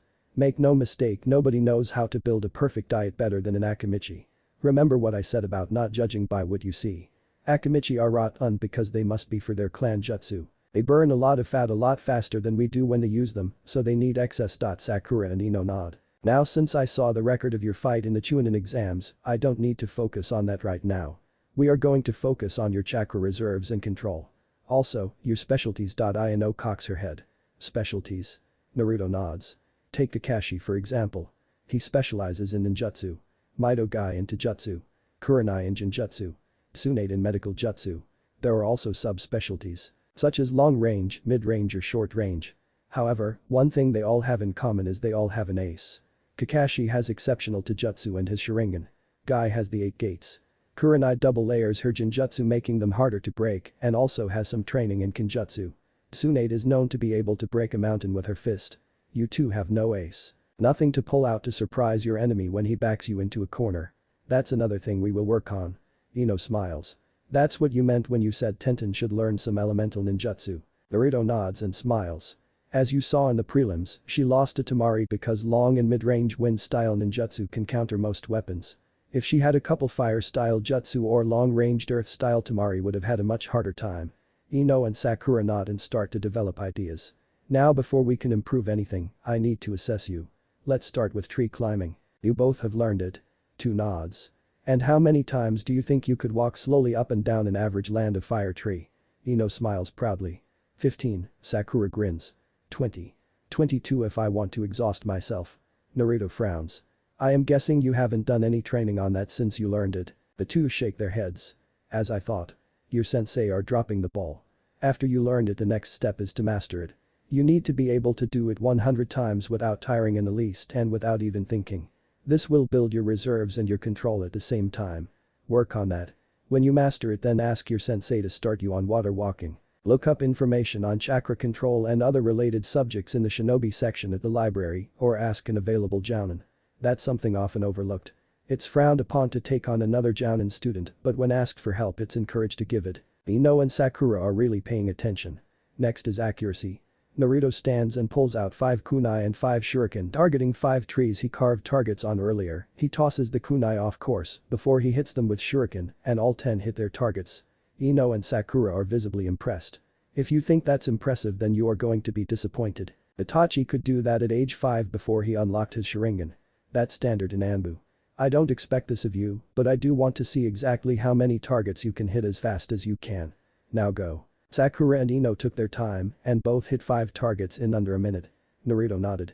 Could be worse. I expected worse. You both improved a little since the academy. I want you to spend an hour each day practicing. Practice not till you get it right, but until you never get it wrong. Understand? Sakura and Ino smile and nod. Now I want you both to list every jutsu you know to this point. Ino first mind transfer jutsu and the academy 3. Just the academy 3 for me and a low-level genjutsu I picked up. Naruto nods. Ino, I want you to learn more of your clan's jutsu. After you master your chakra control exercises, come find me and I will start you on elemental jutsu and maybe find you a teacher for a specialty. Sakura, I want you to seek out Kurenai and see how far you can go with ninjutsu. Also keep refining your control and boosting your reserves. Try to be inventive in both areas. Ino and Sakura nod. Good. Now I am going to go get lunch for all of us. While I am gone, I want you both to run around this field as many times as you can as fast as you can. If you must stop, you so, but once you recover continue and keep count of your laps. Hi. Naruto smiles and leaves to his apartment to cook up their lunch. He decides on a simple healthy bento to help them build some muscle.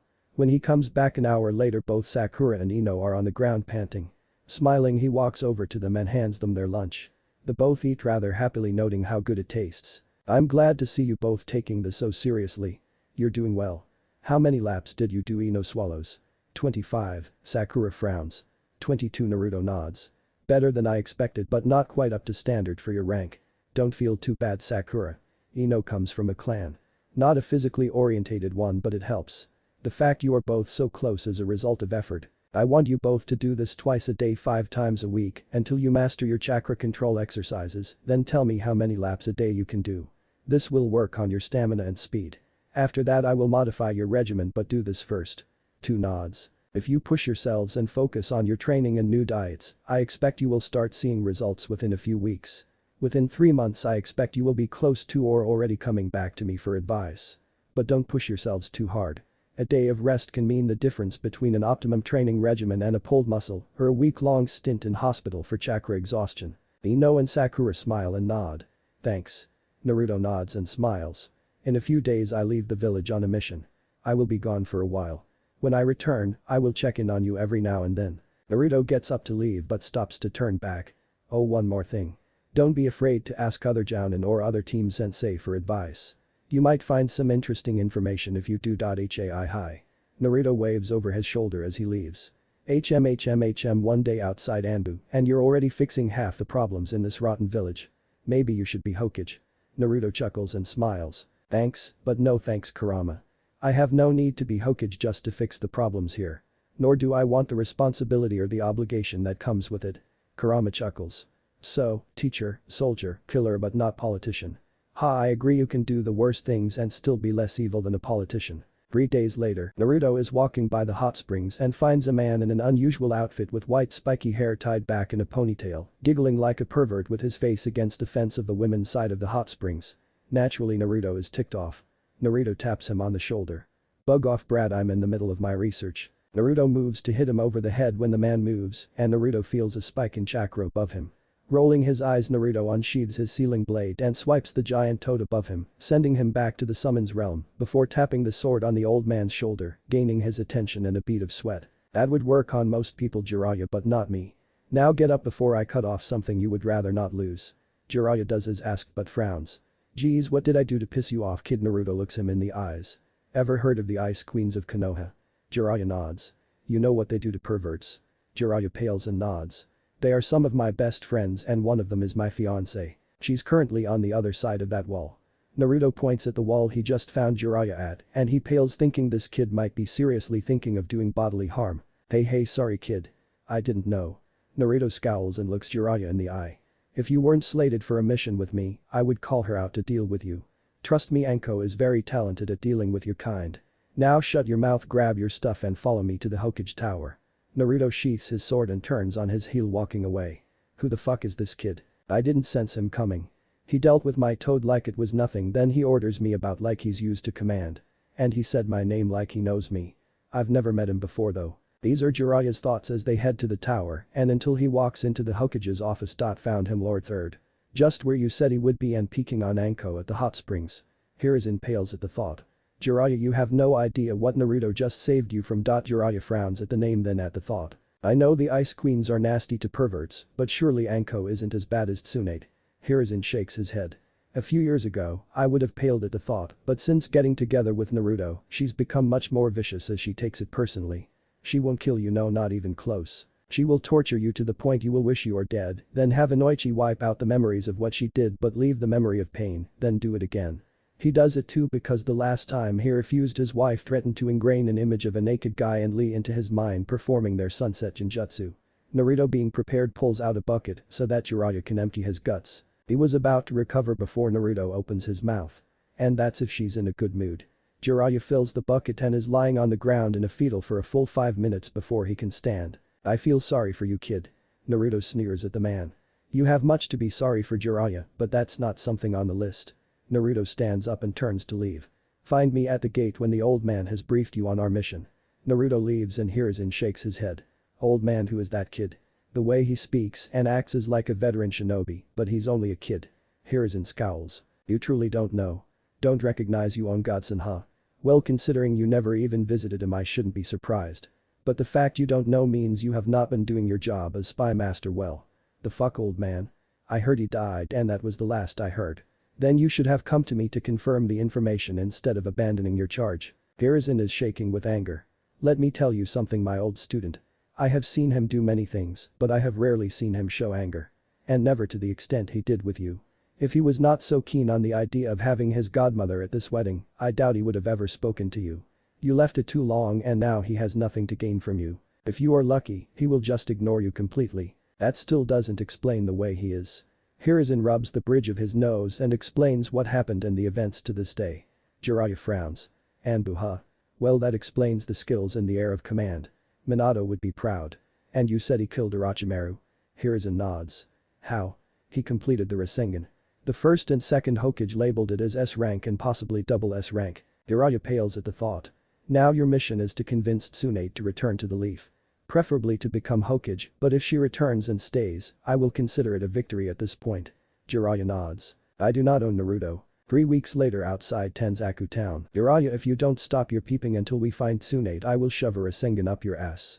You are slowing us down. Jiraiya sweats and holds up his hands in defense. Okay I'll put my research on hold. Rubbing the back of his head in embarrassment. It hasn't been going that well anyway. Jiraiya looks at Naruto with curiosity. I've been wondering. Why aren't we actually going into towns? Naruto shrugs. I met Itachi a few days ago and he warned me the Akatsuki is looking for us. He's trying to lead Kisame away but they are visiting towns in the area so I need to be careful. So, I'm using shadow clones to search and to ask around. We came to Tanzaku because Tsunade was seen heading in this direction just a few days ago. It also fits her profile. Jiraiya nods. I keep forgetting you were an Anbu and you knew Itachi. Didn't realize you knew of Akatsuki though. Naruto shrugs. Besides the fact Itachi has been keeping me informed I make it my business to know the people who want me dead. Jiraiya raises an eyebrow. Dead? Last I heard they were gathering funds as a merc group. Naruto frowns back at Jiraiya. Did you never question why? Their objective is the tailed beasts. Why I don't know but if they capture me, they will take Kurama and that will likely leave me dead. I'm only half Uzumaki after all. Naruto flinches. There you are. Come on. She's getting drunk at a nearby bar. Naruto and Jiraiya walk into the bar in question to find a tall blonde woman with E-cup breasts sloshed at a table and a shorter lither brunette holding a pig standing by her looking nervous. Tsunade. Nice to see you. Tsunade looks up and scowls. Jiraiya. What are you doing here? Jiraiya and Naruto sit down across from Tsunade. What can't I visit my old teammate? If you were doing that then you would never have found me. The fact you did means you were looking hard. Why? And who's the brat? Naruto frowns. You really don't recognize me? Tsunade squints. Should I brat? Naruto nods. Think back 18 years. You are on your way back to the Leaf to deliver a baby. On the way you hear some bad news. The mother and father are dead. Killed by the Nine Tails. Now either you assumed or were told the baby died with them. Either way you decide not to go back. But the baby survived. Now you tell me. Who am I? Tsunade's eyes go wide. Look at my face Tsunade. Who am I? No. No, it can't be. You died. They said you were dead. You're not him. Naruto glares at Tsunade. My name Tsunade. Say it. Tsunade breaks down in tears. Naruto how are you here? Naruto calms down and smiles. Finally, some progress. Naruto explains the events of his life from birth to now in excruciating detail, causing Tsunade to cry and her assistant Shizune to rush to the bathroom to empty her guts. The end result is the third Hokage sending me here to bring you home. There are a number of reasons and none are urgent just yet. But it is important for you to return. What reasons? Naruto shrugs. The old man wants you to become Hokage. Like I said it's not urgent but convincing you can come later. Most of all we need your medical expertise. Personally, I also want my godmother to attend my wedding. Tsunade bug eyes. Wedding. Boo but you're only 18. Naruto shakes his head. I grew up on my own until 10 dodging villagers to save my life. I have always been more mature than others my age. After that I was in Anbu. 2 years ago, I made captain. I've known my fiancé for 3 years, so it's not a matter of being rushed or ready for the responsibility. And the medical reasons. Naruto nods to Shizune and explains about Orochimaru and the injured genin in the exams and invasion. I see. Tell you what brat. You and me outside. I want a shot at you. I like what I see then I come back. I don't then I come to your wedding then leave forever. Naruto smiles. Sounds fair. Tsunade, Shizune and Jiraiya follow Naruto outside. Lord Jiraiya is this wise? Jiraiya frowns. No idea. The Hokage told me of his history and you've heard it too. I've never seen him fight, but this is the only way regardless. Besides, Tsunade only said she has to like what she sees. She didn't say anything about winning. Tsunade smirks and Naruto frowns. Terms Lady Tsunade. Use whatever you like, but it's over if I knock you on your ass. I'll only use one finger. Naruto's face goes blank, but his eyes take on an ominous light. He did not like her underestimating him. He replies in a dark tone, causing Jiraiya to shiver. As you wish. Shizune notices Jiraiya's face go pale and that he is shivering. Is something wrong, Lord Jiraiya? I hope not. But I think Tsunade just made a huge mistake. Shizune frowns and looks Naruto in the eyes and she feels very small. Suddenly Naruto forms two clones and they start going through hand signs. Earth style. Earth in corridor. Fire style. Great fire annihilation. Wind style. Devastation. Collaboration jutsu. Mass cremation. Tsunade pales at the power of this combination and forces her body to move. Using her strength, she breaks the ground and lifts a boulder as large as she can to block the fire. Her life is saved, but she is still burned. She hears a voice on the other side. New terms Tsunade. She is forced to jump away as quickly as she can as he appears behind her and smashes the boulder with a Rasengan. Survive me. Now Tsunade is beginning to panic as she is smashing clones flying at her at high speed until three manage to hit her in quick succession, knocking her backwards. Naruto begins charging the jutsu which killed Orochimaru and Jiraiya pales. Stop. Naruto and Tsunade turn to face Jiraiya and Naruto cancels the jutsu. Tsunade yells at Jiraiya. Why did you stop us? It's not done yet. But Tsunade notices the serious look on Jiraiya's face and the amount of sweat. Yes, it is Tsunade. If this fight continued you would be dead. Shizune frowns. What are you talking about? Sure, it was impressive, but Tsunade could take more than that. Jiraiya turns to Shizune. You saw the jutsu he was readying. Tsunade and Shizune nod. Tsunade, do you think you are better at dodging than Orochimaru? Tsunade shrugs. No, I admit that slippery bastard has me there. Why? Jiraiya closes his eyes. Because according to the Hokage that jutsu he was about to use is what killed Orochimaru and he failed to dodge it. Tsunade and Shizune pale and turn to Naruto who is standing looking at Jiraiya as if nothing happened. Completely calm. Tsunade gulps. I think I've seen enough. Naruto turns to Tsunade and nods. I'm going to go rent a room for the night. We can leave tomorrow if you feel up to it. I would like to be back in Konoha by the end of the week though. Tsunade nods and Naruto walks away. That attitude was a complete 180. He went from confident but normal to a battle-hardened shinobi in under a second. From his first attack I was so shocked I could barely react. I've never even heard of shadow clones being used like he did. Complete genius. Jiraiya nods. One thing the old man said before we left. Under no circumstances piss Naruto off. Congrats Tsunade, you did so, and you lived. Tsunade nods. Yeah, I guess he hates to be underestimated. Shizune blinks. I don't think that's it. Jiraiya and Tsunade turn to look at Shizune. Based on what he told us and his history I would say underestimation is preferable, but he's severely family focused. It never feels good when your family doesn't believe in your skills. I think he felt betrayed by you not taking him seriously. Abandoned. There was anger there sure, but when the fight was over there was nothing. As though he was empty. An abyss of sadness. His Anbu training and routines took over for him and covered it, but it was there in his eyes. Jiraiya nods and smiles. Makes sense. You know Shizune, I wouldn't be surprised if he ends up seeing you as a friend or family, given you seem to read him well. That would be good for you too. Tsunade looks at Jiraiya and squints. What do you mean? If you're being a pervert, he stops her with a hand held up and a frown. Nothing like that. I have no experience with him, but when he met me, I was doing my research. He took great offense not just because he hates perverts, but because his fiancée was involved. As you said, he values family and will go to great lengths to protect his family. Tsunade nods. Kushina was the same. Well, let's go get some rest. I think it's going to be a long day tomorrow. 2 days later in the middle of nowhere. Are any of you sensors? Shizune nods. My range is only about 15 miles in any direction though. Naruto nods. Would you please take a look around us and see if there is anybody within 15 miles of us? Shizune hesitantly nods before stretching out her senses. A few minutes later she opens her eyes. It's clear for now. A couple civilians at the edge of my range on the closest road, but they kept going and I can't sense them anymore. Thanks Shizune. I need to stop here for a bit. Jiraiya cocks his head. I thought you were in a hurry. Naruto grins. I am, but I need to do something I've been putting off for about 4 years. I'm finally ready. Tsunade crosses her arms under her breasts, drawing Jiraiya's gaze. What's that? Naruto unseals the Dragon Clan contract. Do you know what this is? Tsunade and I'm falls. I've never seen that contract. Where on earth did you find it? Naruto looks at it with nostalgia in his eyes. Use a Shigaker. Along with your grandmother's sword and a scroll filled with seals and Uzumaki clan jutsu. Kakashi recommended I wait to sign it until I was stronger and away from any village or people. This is the first opportunity I've had since then. Tsunade nods. If you're sure then sign it and summon the boss. Naruto nods and opens the scroll. Cutting his finger with a kunai, he signs his name and places his fingerprints in the box with his chakra. He then goes through hand signs and slams his hand on the ground. Summoning jutsu, the large puff of smoke explodes before a gust of wind blows it away. With a deafening roar they are greeted with the sight of a 50-foot bone white dragon who is looking at his summoner with an eye that denotes wisdom and power. Naruto has no doubt if he fails to impress, he will cease to exist. I am Whis, Lord of the Dragon Clan.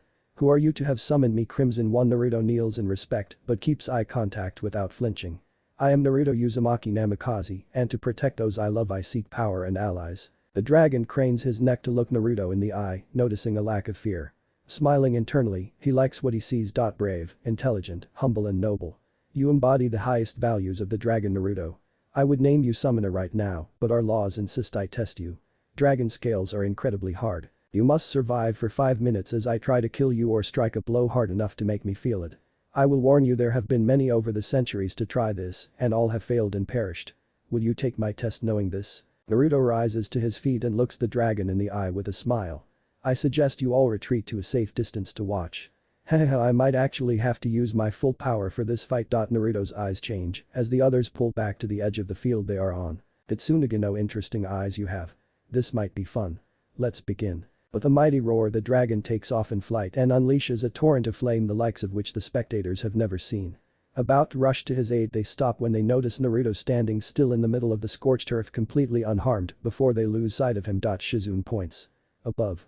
Jiraiya's mouth drops. That was almost as fast as Hiraishin. Whis flips in midair before Naruto can strike and slams him into the ground using his tail. However, Naruto takes the opportunity to grab the tail and slam the dragon into the ground. Flashing above the dragon he forms a clone, and together they multiply the power of his jutsu, sacrificing rapid fire for sheer power. Lightning style.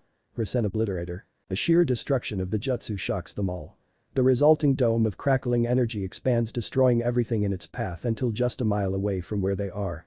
When the dust clears, they see Naruto sitting on the ground clearly exhausted and the dragon smoking nearby shaking. Naruto signals them over and they move as fast as they can. When they arrive they are shocked to hear Whis holding his stomach laughing. Oh, Naruto my boy, I haven't been tagged like that in millennia. Most impressive indeed. You have passed the test of the Dragon Clan and I acknowledge you as our summoner. Call upon us whenever you are in need of help. For power or advice, it matters not. Naruto grins and bows in respect to the Dragon Lord. If you don't mind, do you have a messenger? Whis nods. Sora is our fastest. He will aid you. Summon him whenever you wish. Now I am afraid I must rest. It has been a pleasure my friend. Whis disappears in a puff of smoke and Tsunade moves to heal Naruto as Jiraiya speaks. After we get back, I think I will go to the Toads and get drunk off my ass with Bunta. Naruto and Tsunade laugh while Shizune giggles. Naruto gets up and begins summoning again. Summoning jutsu, a small puff of smoke blows away revealing a small sky blue dragon. You must be our new summoner. An honor to meet you Lord Naruto. I am Sora the messenger at your service. Naruto smiles. The honor is mine Sora. Fishing a picture of Anko out of his pocket he shows it to Sora. Oh, attractive woman. Naruto grins. I think so. Anyway, I would like you to fly to Konoha and tell her I would return in 3 days. She must be worrying by now. Her name is Anko Mitarashi. Sora nods and takes off towards Konoha at supersonic speed, knocking them off balance for a moment. Jiraiya whistles. When he said fast, he meant it. Shizune giggles. Charming too. Naruto smiles and moves to leave. Well, I know one thing that's going to make Anko happy. When we get back, I'm going to need a change of clothes. Anbu gear was getting kind of dull anyway, and that means shopping. Tsunade laughs and claps him on the back as they leave. Over the 3 days it took to return to the village Naruto, Tsunade and Shizune got to know each other well and became close friends much to Jiraiya's horror. Just as they were passing through the gates of the village they were put on guard as Naruto was assaulted by fast-moving brown and purple blur, knocking him to the ground. They were all in shock until they heard Naruto laughing. I see you missed me Anko Haim. Anko punches his arm causing him to wince. You were gone almost a month with no communication. Of course, I was worried Baka. Naruto chuckles and kisses Anko. I'm sorry Haim. I had no means of communication until I had the opportunity to sign the summoning contract. I did so as soon as I could. Anko pouts. Well at least you're back. Now you got the contract, you better send more letters in the future, got it? Naruto hugs her tight. I promise. Tsunade smirks. Hey brat. Mission accomplished. Go shopping for new clothes with your girl. I can take. Why do I have a sudden feeling of dread? Ahahaha, because you aren't stupid, kid. Bahahahaha. Let the show begin. One horrifying and emasculating day later, Naruto loves his new look but is going to work on forgetting the experience of how he got it. Decked out in black Anbu pants and boots. Skin-tight blood red shirt with a black flak jacket, black fingerless gloves with plated knuckles, and completed with a red haori, with black flames around the bottom and a golden fox on the back. He admits he loves the look. Now at the hospital looking in on Tsunade to find out if she could confirm his kill. Oh good, you're here. Good news, brat. It was difficult, but I can clearly identify Orochimaru's DNA in this finger. Disgusting as it is, he didn't mix it with those he took over. More like he altered his body and mind to meld with the body, keeping both intact in the same space. I wouldn't be surprised if parts of him are floating around in some dimensional space somewhere along with that of his victims. Naruto's face is surprisingly blank at hearing this surprising Tsunade. You don't seem surprised. Naruto shrugs. I suspect he did worse and more disgusting things in his life, simply because in Anbu I did see worse. Admittedly not my favorite memories. Tsunade nods. I bet. So, what are you going to do with all that money? Naruto places his hand on his chin in a thinking pose. Not sure, to be honest. Save up to support future generations, maybe. Invest in a project for the betterment of the village. I'll decide if the time comes. Better to have it and not need it than to throw it away on something frivolous. Tsunade frowns. Don't pull any punches, do you, kid? Naruto smiles as he walks out to go claim his bounty. Not when it comes to family. Naruto then travels to Higurashi's for his final stop before heading to the training fields to find his students. Entering the store, he once again finds Tenten at the counter. Hello again, Tenten. Tenten squints at the customer. I'm sorry, do I know you? Naruto grins like a fox and chuckles. Anko loved the ring you made for us. Tenten's eyes widen in recognition. It never gets old, the looks people give when they recognize me. Hahaha, red fox. Naruto nods. Yes, though I transferred to regular duty about a month ago. It's just Naruto now. Tenten blushes in embarrassment and because of the hot tie right in front of her. Sorry Naruto. Can I help you with something?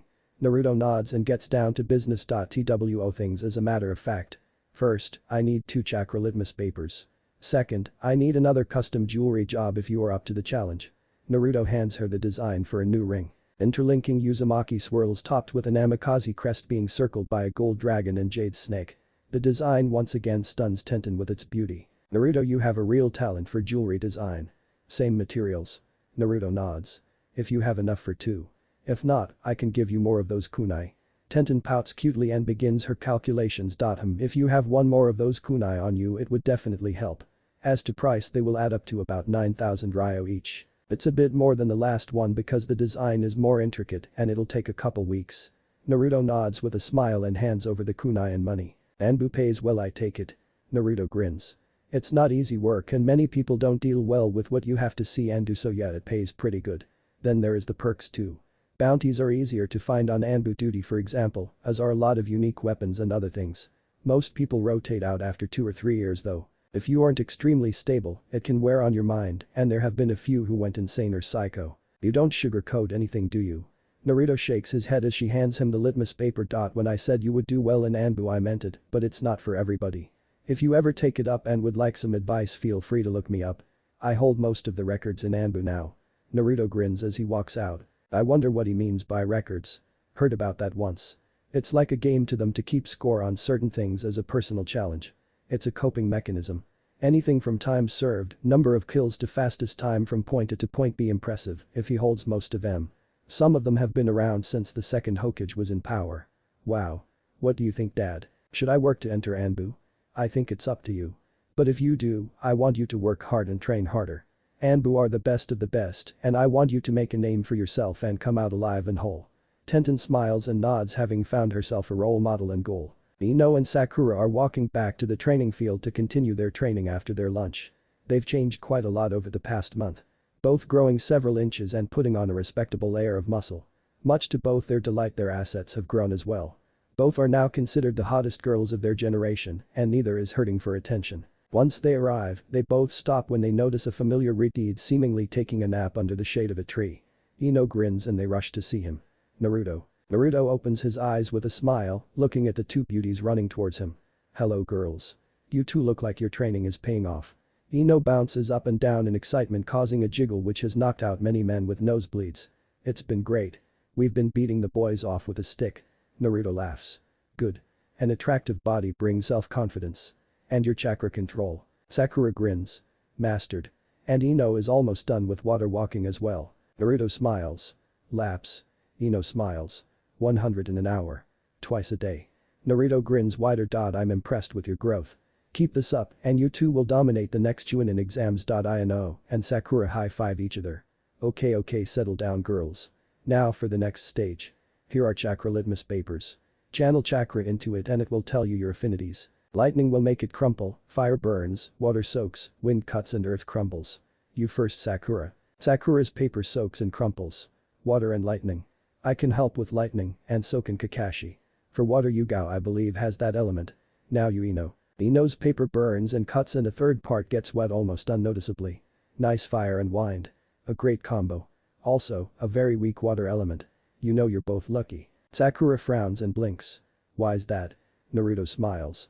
Everybody has at least one affinity, though it sometimes can take some time to be readable. However, most people don't get a second element until they are mid-chunin. Mastering 2 elements is a requirement for becoming jounin unless you go through Anbu or are promoted from special jounin through field promotion. That's how most high Uga get their promotions. Ino, it may interest you to know the wind element is quite rare in the leaf. I only know of 3 people who use it. One is Danzo, who I highly recommend you avoid at all cost. He's not bad as such, but his methods are not for most people, as your father can tell you. And the other 2 you already know. Your sensei Asuma and myself. Fire will be easy to find though, because that's very common in fire country. Ino smiles before she frowns in thought. What did you mean by a powerful combo? Naruto points a finger in the air. A good question. You know how each element has a weakness, correct? And how each element makes its opposite element harder to learn unless it's your affinity. The 2 girls nod. You also know that some bloodlines combine elements into sub-elements. Ino frowns, but Sakura nods. Like ice, right? It's water and wind. Naruto nods. Wood also. It comes from earth, water and yang release. There are many others of course, like particle style, lava style, steam style, corrosive, explosion and others besides. These all require the relevant bloodline to use, however. But there is nothing to say you cannot enhance an element with another. For example, what happens when you pass electricity through water? Or when you blow air on a fire? Ino's and Sakura's eyes widen in realization of what Naruto is telling them. Naruto grins. Would you like to see?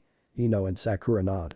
Naruto stands and faces the center of the field and performs an impressive fireball jutsu. He then does great breakthrough, putting out the fire and tearing up the earth. As you can see on their own, such jutsu can be quite powerful. Now let's combine them. Ino frowns. How? You can't use 2 elements at the same time without a bloodline. Naruto smiles. Normally no, but have you heard of the shadow clone jutsu? Ino nods.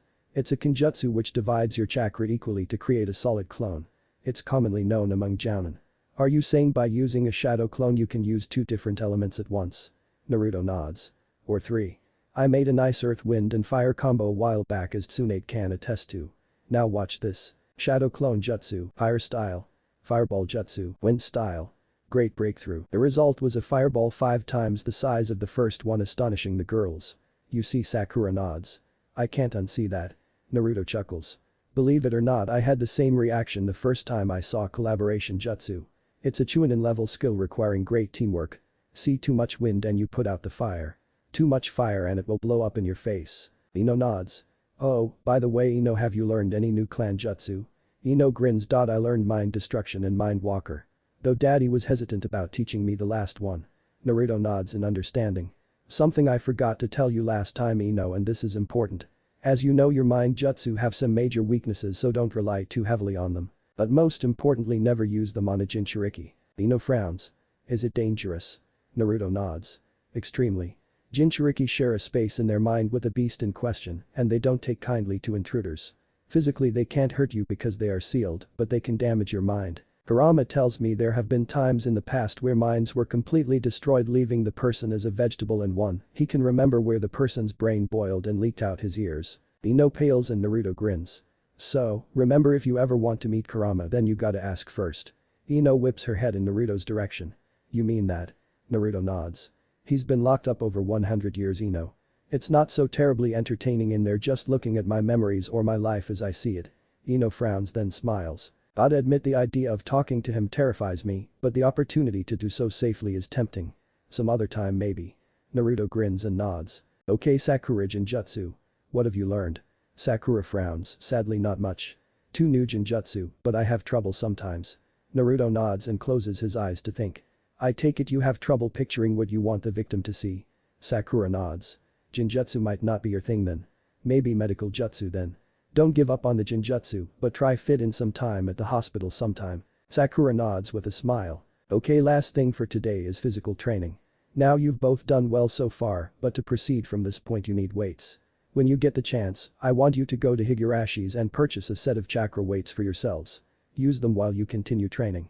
Once the weight becomes easy turn them off for a few days to get used to the changes before upping the weight. Focus on taijutsu and running. We don't want you bulking up, we want lean muscle. Remember to drop the weights when on missions and when you take the Chunin exams or at least reduce them. You do not want to overestimate your speed because you forgot. In case you are wondering, this is the kind of training Lee and Guy do. Sakura and Ino grin. Alright girls, you go have some fun today.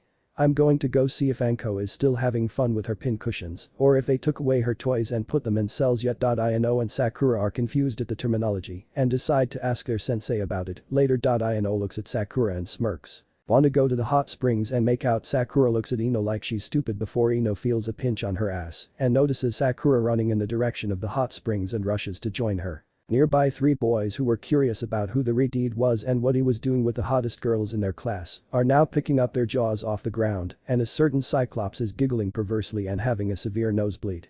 None of them notice a certain Avenger observing and planning his revenge on perceived slights. For 2 weeks Sasuke watched Naruto. Watching him make friends. Interact with people as if he was some kind of hero, not knowing how many people he helped during the invasion or his killing of Orochimaru. That smile made him angry. It was like he was laughing at him. Little did he know Naruto was aware of him and waiting for him to make his move. So, when Naruto gets a summons from the council, he smiles knowing today is the day. As Naruto walks into the council chambers, he stands before the Hokage and the Shinobi Council and new civilian council with Sasuke standing beside Mibukki Haruno. He notes how uncomfortable Mibukki is sitting so close to him and narrows his eyes at the Uchiha. His attention is called back to the front of the room as the Hokage speaks. Naruto Uzumaki Namikaze. You have been called here to answer to accusations made against you by one Sasuke Uchiha. Naruto nods. And these charges are? Assault, threat of bodily harm and theft of an Uchiha blade. Naruto is pissed. The little shit not only is arrogant enough to try this, but wants his sword as well. Naruto pulls out the blade and presents it to the council. Is this the blade in question? The council looks to Sasuke whose eyes are alight with greed and he is smirking. He nods. It is. Naruto smirks. Gotcha. So, you are saying the sealing blade of Mido Uzumaki taken from the blood-sealed vaults of Uzashigakure, a historically documented Uzumaki blade not seen since her death over 40 years ago, is in fact an Uchiha blade stolen from you within your lifetime. Are you aware of the penalty for false accusations against a superior officer? Oh, let's not forget this assault and threat charge. When did this happen? Sasuke frowns. 2 weeks ago at my compound. Naruto smiles knowing he's won. You mean when I was outside the village on a mission to retrieve Lady Tsunade with Jiraiya of the Sannin? Damn Sasuke, I knew you had your problems, but now I question your mind. I wonder would the council indulge me a moment? Curious as to what he has in mind, they assent. Naruto sheathes his blade and begins to walk toward Sasuke, who by this point is panicking. Stop. Stay away from me. I'm an Uchiha, you will bow to my demands. Naruto continues towards him ignoring his mania but stops once Sasuke pulls a kunai and places it at Mibukki's throat. As suspected. Lord Hokage. Hiruzen nods. Anbu detain him. An Anbu drops from the ceiling and grabs Sasuke by the arm, stopping him from moving. Naruto continues forwards and stands by Mibukki. Are you alright, Mibukki? She nods in relief. Sorry for this, Naruto. He threatened my daughter if I said anything or didn't play along. Naruto nods in understanding. It's fine, Mibukki. After all I have seen, you have a measure of my trust. I suspected he was unstable, but I did not anticipate him trying to manipulate you in this way. Anbu, would you mind holding him still against the table, please? I would like to examine his seal. The Anbu nods and Naruto pulls down his shirt. Get your hands off me, peasant. Naruto ignores him and examines the seal. It's spreading slowly and has already spread past the evil containment seal placed by Kakashi. The Hokage raises an eyebrow. What is your opinion, Naruto? Naruto looks at the Hokage and shakes his head. I'm no seal master, though I am studying the art, but this seal appears to be affecting his mind. I don't know if it is due to his behavior or has something to do with Orochimaru's death, but it is spreading. Soon the evil containment seal will break and it will take over. His mind is already beyond help, but I can seal it with my blade permanently. This will ease the effects and he will be docile if not quite lucid, but it will also seal his chakra permanently and he will likely never fully recover. If I do this, I would recommend confinement and that he be guarded and cared for. If he has luck his mind might make a full recovery, but his chakra will be gone. Danzo ponders. Will it stop him having children? Naruto frowns at Danzo knowing what he wants, but also knowing he will be dead before the children ever become useful to him. No, though he will not be fit to raise them. Not that he is now anyway. If Uchiha children have a history of violence and anger, I would recommend they be raised in a heavily family-oriented environment and be watched carefully. At least at first. It's unknown if the personality problems of the Uchiha are due to their bloodline or to their upbringing. Danzo nods happy with the outcome. Hiruzen considers before nodding his assent. Do it. Naruto nods and turns to Tsume. Lady Tsume, would you please help restrain him? The Anbu can hold his arms, but if he moves his head too much, I might cut too deep. Tsume rises and moves to do so. Naruto draws his sword and Sasuke starts thrashing around. Tsume snarls in his ear. Still, pupper, you might lose more than your mind and chakra. No. I won't let you deny my revenge. I have to kill Itachi. I need more power. Naruto pumps chakra into the sealing blade and cuts the seal across the middle. The seal retreats into itself before being surrounded by a complex sealing formula and separating each tomo on the seal with a line of script. A second layer of script is now appearing around the outside of the seal, causing Sasuke to stop struggling and go limp and silent. It's done. He will take some time to wake up, but I don't know what state he will be in when he does beyond docile. He pushed the seal even further than it was before I could seal it, and it likely did some damage to his mind. Hiruzen nods as Tsume sits back down. Thank you, Naruto. I am sorry for all this. Naruto shrugs. Itachi always asked me to look after his brother when he was not around. Honestly, I've seen something like this coming for a while. Though I expected him to desert the village to go looking for power. Not him coming after me. I hope Ino and Sakura don't hate me for this though. I am rather proud of their growth recently, though I know they were both infatuated with Sasuke. Inoichi and Miyuki share a look and laugh, causing some confusion. I'm sorry, did I say something amusing? Inoichi shakes his head. You did them a favor. Miyuki nods. During their training they both discovered they didn't like boys as much as they thought. They got together shortly after. Now when the time comes, they can surrogate a child from the crush they shared and help the village all the same. Naruto blushes and rubs the back of his head. Okay, I didn't expect that. All's well that ends well, I suppose. Hiruzen wipes the blood from his nose and chuckles. You are free to go, Naruto. Try to enjoy your day. Naruto walks out and as soon as he's gone, Tsume grins. Anybody else notice how Naruto was the only man in the room not to have a nosebleed? All the ladies chuckle and look at all the men with an evil glint in their eyes. Inoichi smiles. Well, not quite. I had no such thoughts myself, so if you don't mind, I think I will head home to the wife. Bye guys. Hope you survive. Inoichi walks out of the room like a boss and every man in the room pales in fear. The Anbu in the shadows are all grinning behind their masks. Sometimes this job had its perks. Chapter 5. Okay, so longest chapter for Red Fox yet. Hope you guys enjoy. Have to say I am both surprised and grateful to see so many visits, favorites and follows for my stories. Sorry they are taking so long to upload. Earl is kicking my butt and I've been focusing on any new fic ideas I get, which has been drawing me away from the ones I've already started. Anyway, enjoy chapter 5 guys. Don't forget to review and recommend. On his way to Higurashi's, Naruto bumps into Kakashi. How did it go? Naruto shakes his head in exasperation.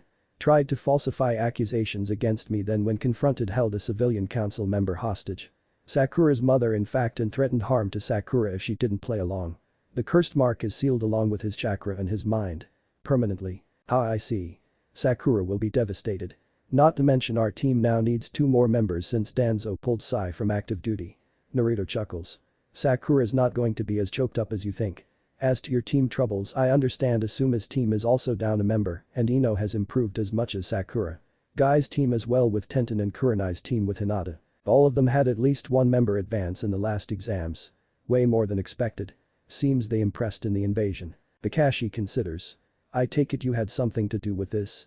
Naruto nods and sheepishly rubs his head. Well, when I revealed my identity to Kurenai and the others a couple years ago, I went to the hot springs to relax and it was mixed bathing day. They kind of made the mistake of trying to hit me and call me a pervert. I corrected them and gave them some advice which they took to heart. After I left, Anbu, Miyuki and Inoichi requested I help their daughters because they weren't sure on how to improve. Have to say I'm impressed with them. Kakashi smiles. You'd make a good sensei, I think. Naruto shakes his head. Maybe if somebody piques my interest from the academy sometime, but not for some time yet. Anyway, I'm sure Anko is waiting at home and I have something to pick up on the way. Kakashi nods and walks away. Oh, by the way. Sakura asked me something about pincushions and Anko. Anything I should worry about? Naruto laughs. Tell her to ask Inoichi. Kakashi nods and Naruto leaves. Naruto walks into Higurashi surprised to not see Tenten, but a rather large well-muscled man standing by the counter. Oh, you must be Naruto. I'm Arashi Higurashi. I wanted to thank you for what you did for my daughter. Naruto shakes his head. I only offered advice. She did the work. Arashi grins. Maybe, but it was good advice. She looks up to you like a role model, you know. Anyway, down to business. Your rings are ready. They were a fine challenge. So much fun to work on, I tell you. Tenten was right, you have a talent for design. Naruto chuckles sheepishly and takes the box with the rings inside. Thanks Arashi. Tell Tenten to let me know if she needs help with training. Arashi nods and Naruto heads home to the Namikaze mansion. I'm home. A voice calls out from the back of the house. I'm in the hot spring. Come on out. Naruto grins and heads out. He's about to get undressed when he notices Anko is not alone. Hana, Kurenai and Yugao are in the spring with her all stark naked. Ahem. Hello ladies. Might I ask what's going on? Hana giggles. We thought you two might like some company. Naruto facepalms. I take it Tsum talked to you about the craw. Anko grins. She did and I said no. I said I have no problem sharing with others though if they want some fun. Naturally word spread fast. Hana bursts out laughing. Kiba was pissed. Mom had to knock him out to stop him from trying something stupid. Kurenai smiles with a glass of wine in her hand. What are you waiting for? Strip and join us. Yugao chuckles. Kurenai loosens up after a couple glasses. Who knew? Kurenai shrugs with a blush. Anko knew, but I don't usually relax this much unless I like the people I'm with. Naruto smiles and does as ordered, causing 3 jaws to drop and tongues to hang. Who am I to deny 4 beautiful ladies? As he enters the water, Anko moves to his side. So, before the fun starts, do you have anything to say? Like what the council wanted or what that box in your hand is? Well, Sasuke finally blew the crap out of his mind. Wanted to fit me up on charges of assault, threat of bodily harm and theft of an Uchiha blade. The blade in question is the one I've had since you met me and is Mito's sealing sword. As to the others, he was out of his gourd since he named the time as 2 weeks ago. Then when I started moving towards him to examine his curse mark, he went nuts and took Mabuki Haruno hostage. Turns out he threatened to hurt Sakura if she didn't help him. It all worked out. His mark and his chakra are permanently sealed, but unfortunately his mind is practically a vegetable now. They're going to use him as a breeding machine essentially. I feel a little bad about that honestly, but when Itachi used Tsukiyomi on him, this was really the best likely outcome. The girls share a look and gather around Naruto, enveloping him in a massive hug. Haha, okay girls, thanks, but pervert or not, if you keep doing that, I am going to have a nosebleed. They all giggle but sit down around him. Now as to the box. Naruto opens the box and shows them. Every girl's breath hitches. Kurenai looks at Naruto. Where did you get these? They are the most gorgeous rings I have ever seen. The others stare at him curious as well. In Anbu, I had a mission to hunt down a rogue ninja from Kiri who was in the area teaming up with bandits. He had some unique kunai on him. Harder than most metals I had seen, yet light, and they were also uniquely colored. I was at a loss as to what to do with them until I hooked up with Anko and had an idea. I wanted rings that were not only pretty and valuable but unique and could stand up to shinobi life. So, I came up with designs for the rings and took them to Higurashi's. Tenten and her father made the engagement ring and just finished these today. They said I had a talent for jewelry design. Hana grins. I'll say. I know the snake represents Anko, and obviously the Uzumaki and Namikaze crests are there too, but what's with the dragon? Naruto shares a smile with Anko. I forgot you haven't met my summons yet. Yugao perks up at this. You signed it. When? I was hoping to watch. Naruto rubs his head sheepishly. Sorry Yugao. It was on the way back with Tsunade. That's why my clothes were trashed. I'll let you meet them later. Yugao smiles. Oh well, can't be helped. Anko smirks before running her hand down Naruto's chest. Now weren't we going to have some fun? Naruto smiles before looking around. Hey, where's Hana? He then feels something in his lap and looks down. Oh, never mind. Everybody giggles. Next morning. Kid, I hope there are more nights like that in the future. Take it from me, you could live 1000 years and not have that much fun again, so if it happens, count yourself lucky. Good advice. Thanks Kurama. The girls all stumble downstairs to find Naruto cooking breakfast. Kurenai is just sitting down at the table with a huge smile. Smart, strong, romantic, caring, considerate, a tiger in the sack, talented and a great cook too. This one's the full package Anko. Fuck being against perverts I want in this harem. Yugao grins as she joins Kurenai. Yo Naruto, I think you fucked her brains out. Who knew all it took to turn Kurenai into a pervert was a little. Hana laughs. I don't think anything last night can be classified as little. Least of all that monster between his legs. Seriously considering the harem thing though, hahaha. Anko grins like a maniac. Told ya. You can have him anytime, but any new girl's gotta go through me first. He's mine. Naruto brings in everybody's breakfast and kisses Anko on the cheek. Always Haim. The women in the room get stars in their eyes. Oh. Naruto grins. Well, eat up guys. Hana smiles as she eats. You weren't kidding about his cooking. Yugao giggles. By the way, you guys got any interesting guests lined up for the wedding? Naruto smirks. Besides you guys. Kurenai almost chokes as she laughs. Yes, besides us. Anko shrugs. Most of my friends are right here in Konoha, so anybody else is up to Naruto. Well, mom and dad had some big shot friends and a few big enemies. I was thinking of making a diplomatic gesture by inviting all the Cage, the Fire Daimyo and a few influential friends I met or worked for during my time in Anbu. Hana tilts her head. The Cage and Daimyo I get. Even if the Reikage and Tsuchikage don't come, it could be seen as you burying the hatchet for old wounds. But who are these friends? Naruto smiles. Well, to start with, there is Yuki Fujikaze, otherwise known as Koyuki Kazuhana Daimyo of the Land of Spring. Then there is Shion, Priestess of the Land of Demons, to name a couple.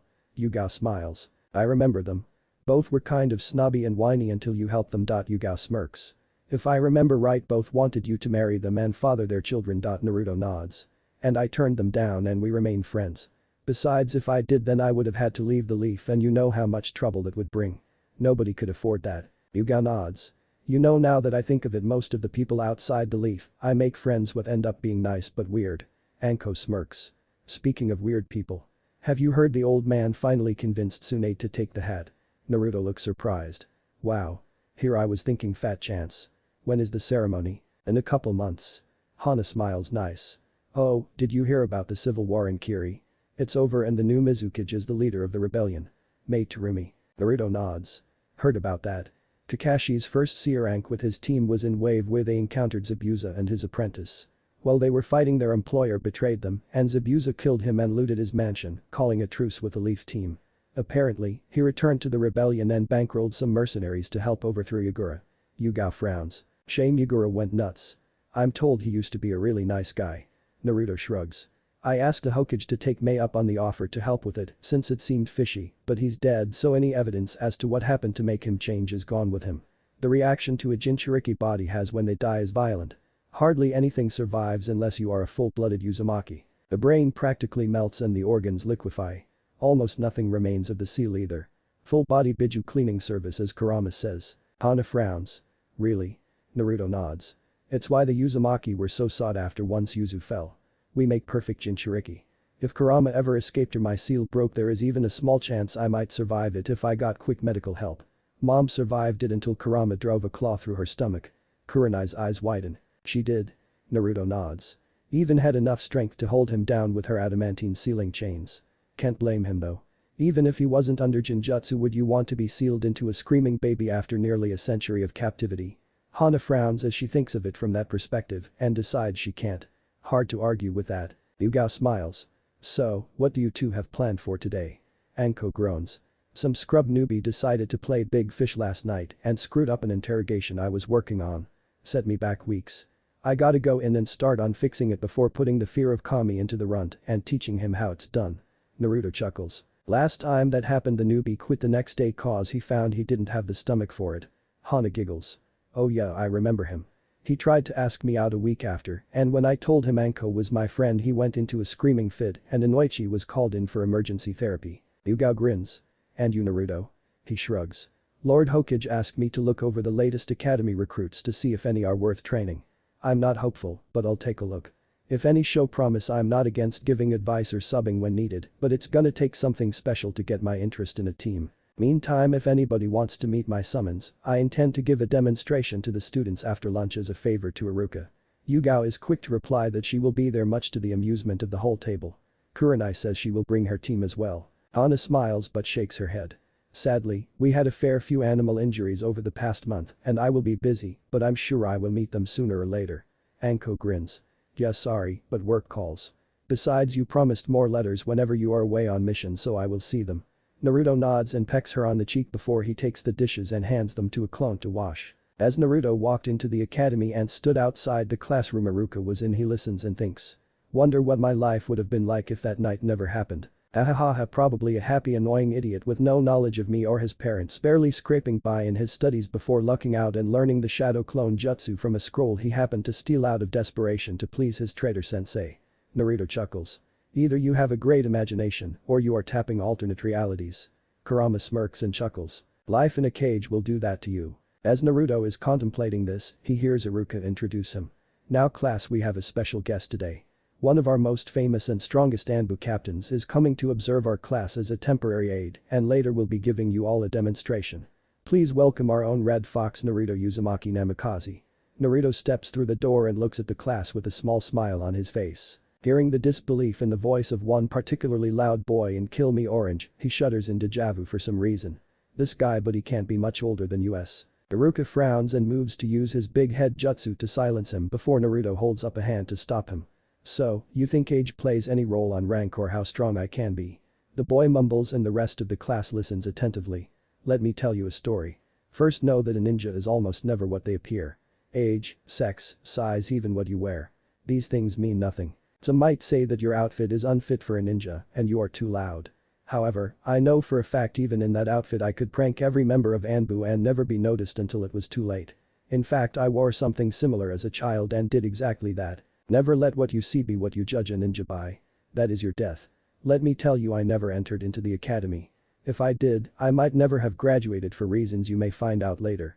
No, instead I entered into Anbu and I rose in ranks until I was a captain.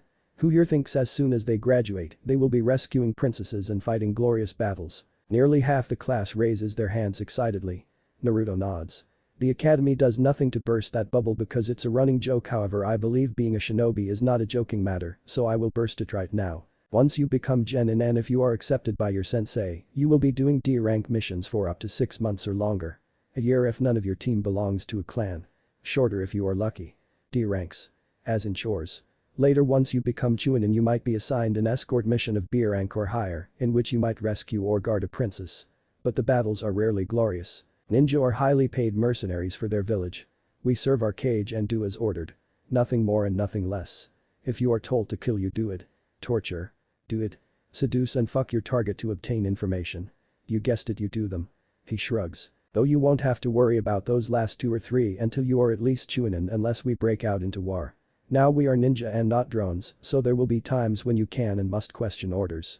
That is why higher ranks have higher requirements, and the same goes for missions. Naruto eyes the class and finds a satisfying amount of paled faces. Any questions? A red-haired girl in front raises her hand hesitantly. My dad told me Anbu are the best of the best, and to enter you have to be high Chunin or better. How did you get in? Naruto nods. Good question. That is true for the most part. However, like everything in life, there are exceptions. In my case, I lived a horrible life on the streets as an orphan child and was beaten most birthdays out of fear and hatred. It so happens on the day before I was to enter the academy, they went a little further. He shows them the scars in his chest. A few of the children went green. I was 10 years old at the time. There is good news to this, however. The trauma awakened a bloodline limit in me which forced the Hokage to take me out of sight of the village and into Anbu training for both my own safety and to prevent my skills going to waste. He shows them the Kitsunegan, causing a few gasps. The boy in the back row with pale eyes narrows his eyes. A Dojutsu? I don't recognize it. Naruto nods. I would be surprised if you did. There are many bloodlines in the world and many we know nothing about. Of Dojutsu, 3 are quite famous and notably powerful. The Byakugan, the Sharingan and the Rinnegan. Mine is similar to all 3 and yet different. It has aspects of them all and yet has unique powers of its own. The boy is curious now. How do they differ?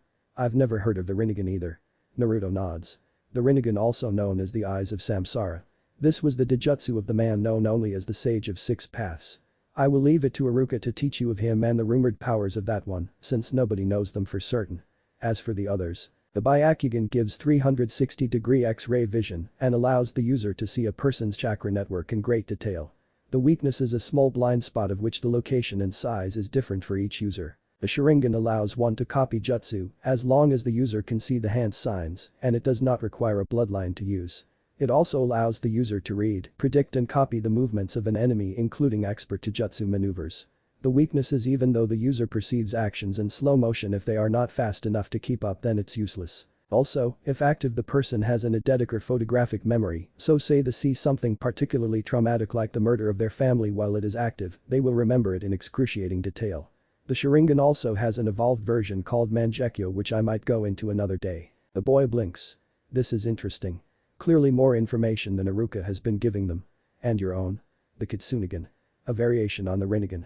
Allows for gravity manipulation and near-perfect chakra control. I can see chakra like the Byakugan, but not the chakra network and don't have the X-ray vision and can only see in front of me. I can copy jutsu but not bloodlines or taijutsu and it doesn't speed up my perception of time. Beyond that I don't know. I still haven't learned everything about it. Though the same can be said of every other taijutsu as well since knowledge is found and lost all the time. Iruka is smiling behind his desk. This is exactly what he was hoping for.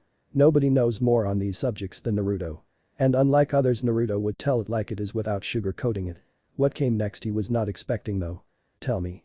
Who here can tell me the 5 basic skill sets of a ninja? The white-haired girl in the front row threw up her hand eager to impress and he chuckled pointing her out. Taijutsu, ninjutsu, jinjutsu, kenjutsu and bukijutsu. Naruto nods. And for clarification bukijutsu is? She shrugs. To dumb it down the study of weapons. Most commonly kunai and shuriken jutsu though it can be extended to most other weapons like bow staff and a bow and arrow. Naruto claps. Excellent. Now can anybody tell me the lesser known paths? The lazy-looking boy in the middle of the class groans after about a minute of silence. Troublesome. Medical and Fuin are sealing arts. Naruto smirks. Correct but there is one you missed. Mostly it's mislabeled under one of the other classes though. Usually ninjutsu. Anybody? It took a couple minutes before the loudmouth boy hesitantly raised his hand. Yes. He looks self-consciously around before answering. Summoning. The class laughs and begins calling him a dope before they all hear clapping from Naruto. Correct. Summoning or Kuchius is a class of its own. Often mistaken for ninjutsu it's actually closer to Fuin. The redhead from earlier asks why that is. Naruto smiles. Good question. Well the process of summoning itself has a lot in common with ninjutsu, the requirements are actually Fuin. See summon animals don't live in this world most of the time, but rather in alternate realms close to this one. The toads for example live in a realm called Mount Mayaboku. While you can go to that place in this world it is actually in a pocket dimension, so you won't find toads there unless you are reverse summoned. I will go into details on that another time. The requirements to summon an animal are a contract with that clan, the passing of a test put forth by the boss of said clan, chakra enough to summon exactly who you wish and a blood sacrifice. The redhead is still confused. Which part is Fuin? Naruto grins. The contract. Most of them were created in times long ago through methods we no longer understand. However, a seal master will tell you that the contracts are based on an advanced style of Fuin called space-time jutsu. The only people in the past 100 years who have studied that are the second Hokage and my father the fourth Hokage. The room went silent as he dropped that bomb. Strangely it was the orange-clad boy who spoke first. What nobody remembers Iruka-sensei telling us the fourth Hokage's name was Minato Namikaze. Nobody else saw the reference in his name and the similar face. As the rest of the class is unsure how to react Naruto is chuckling.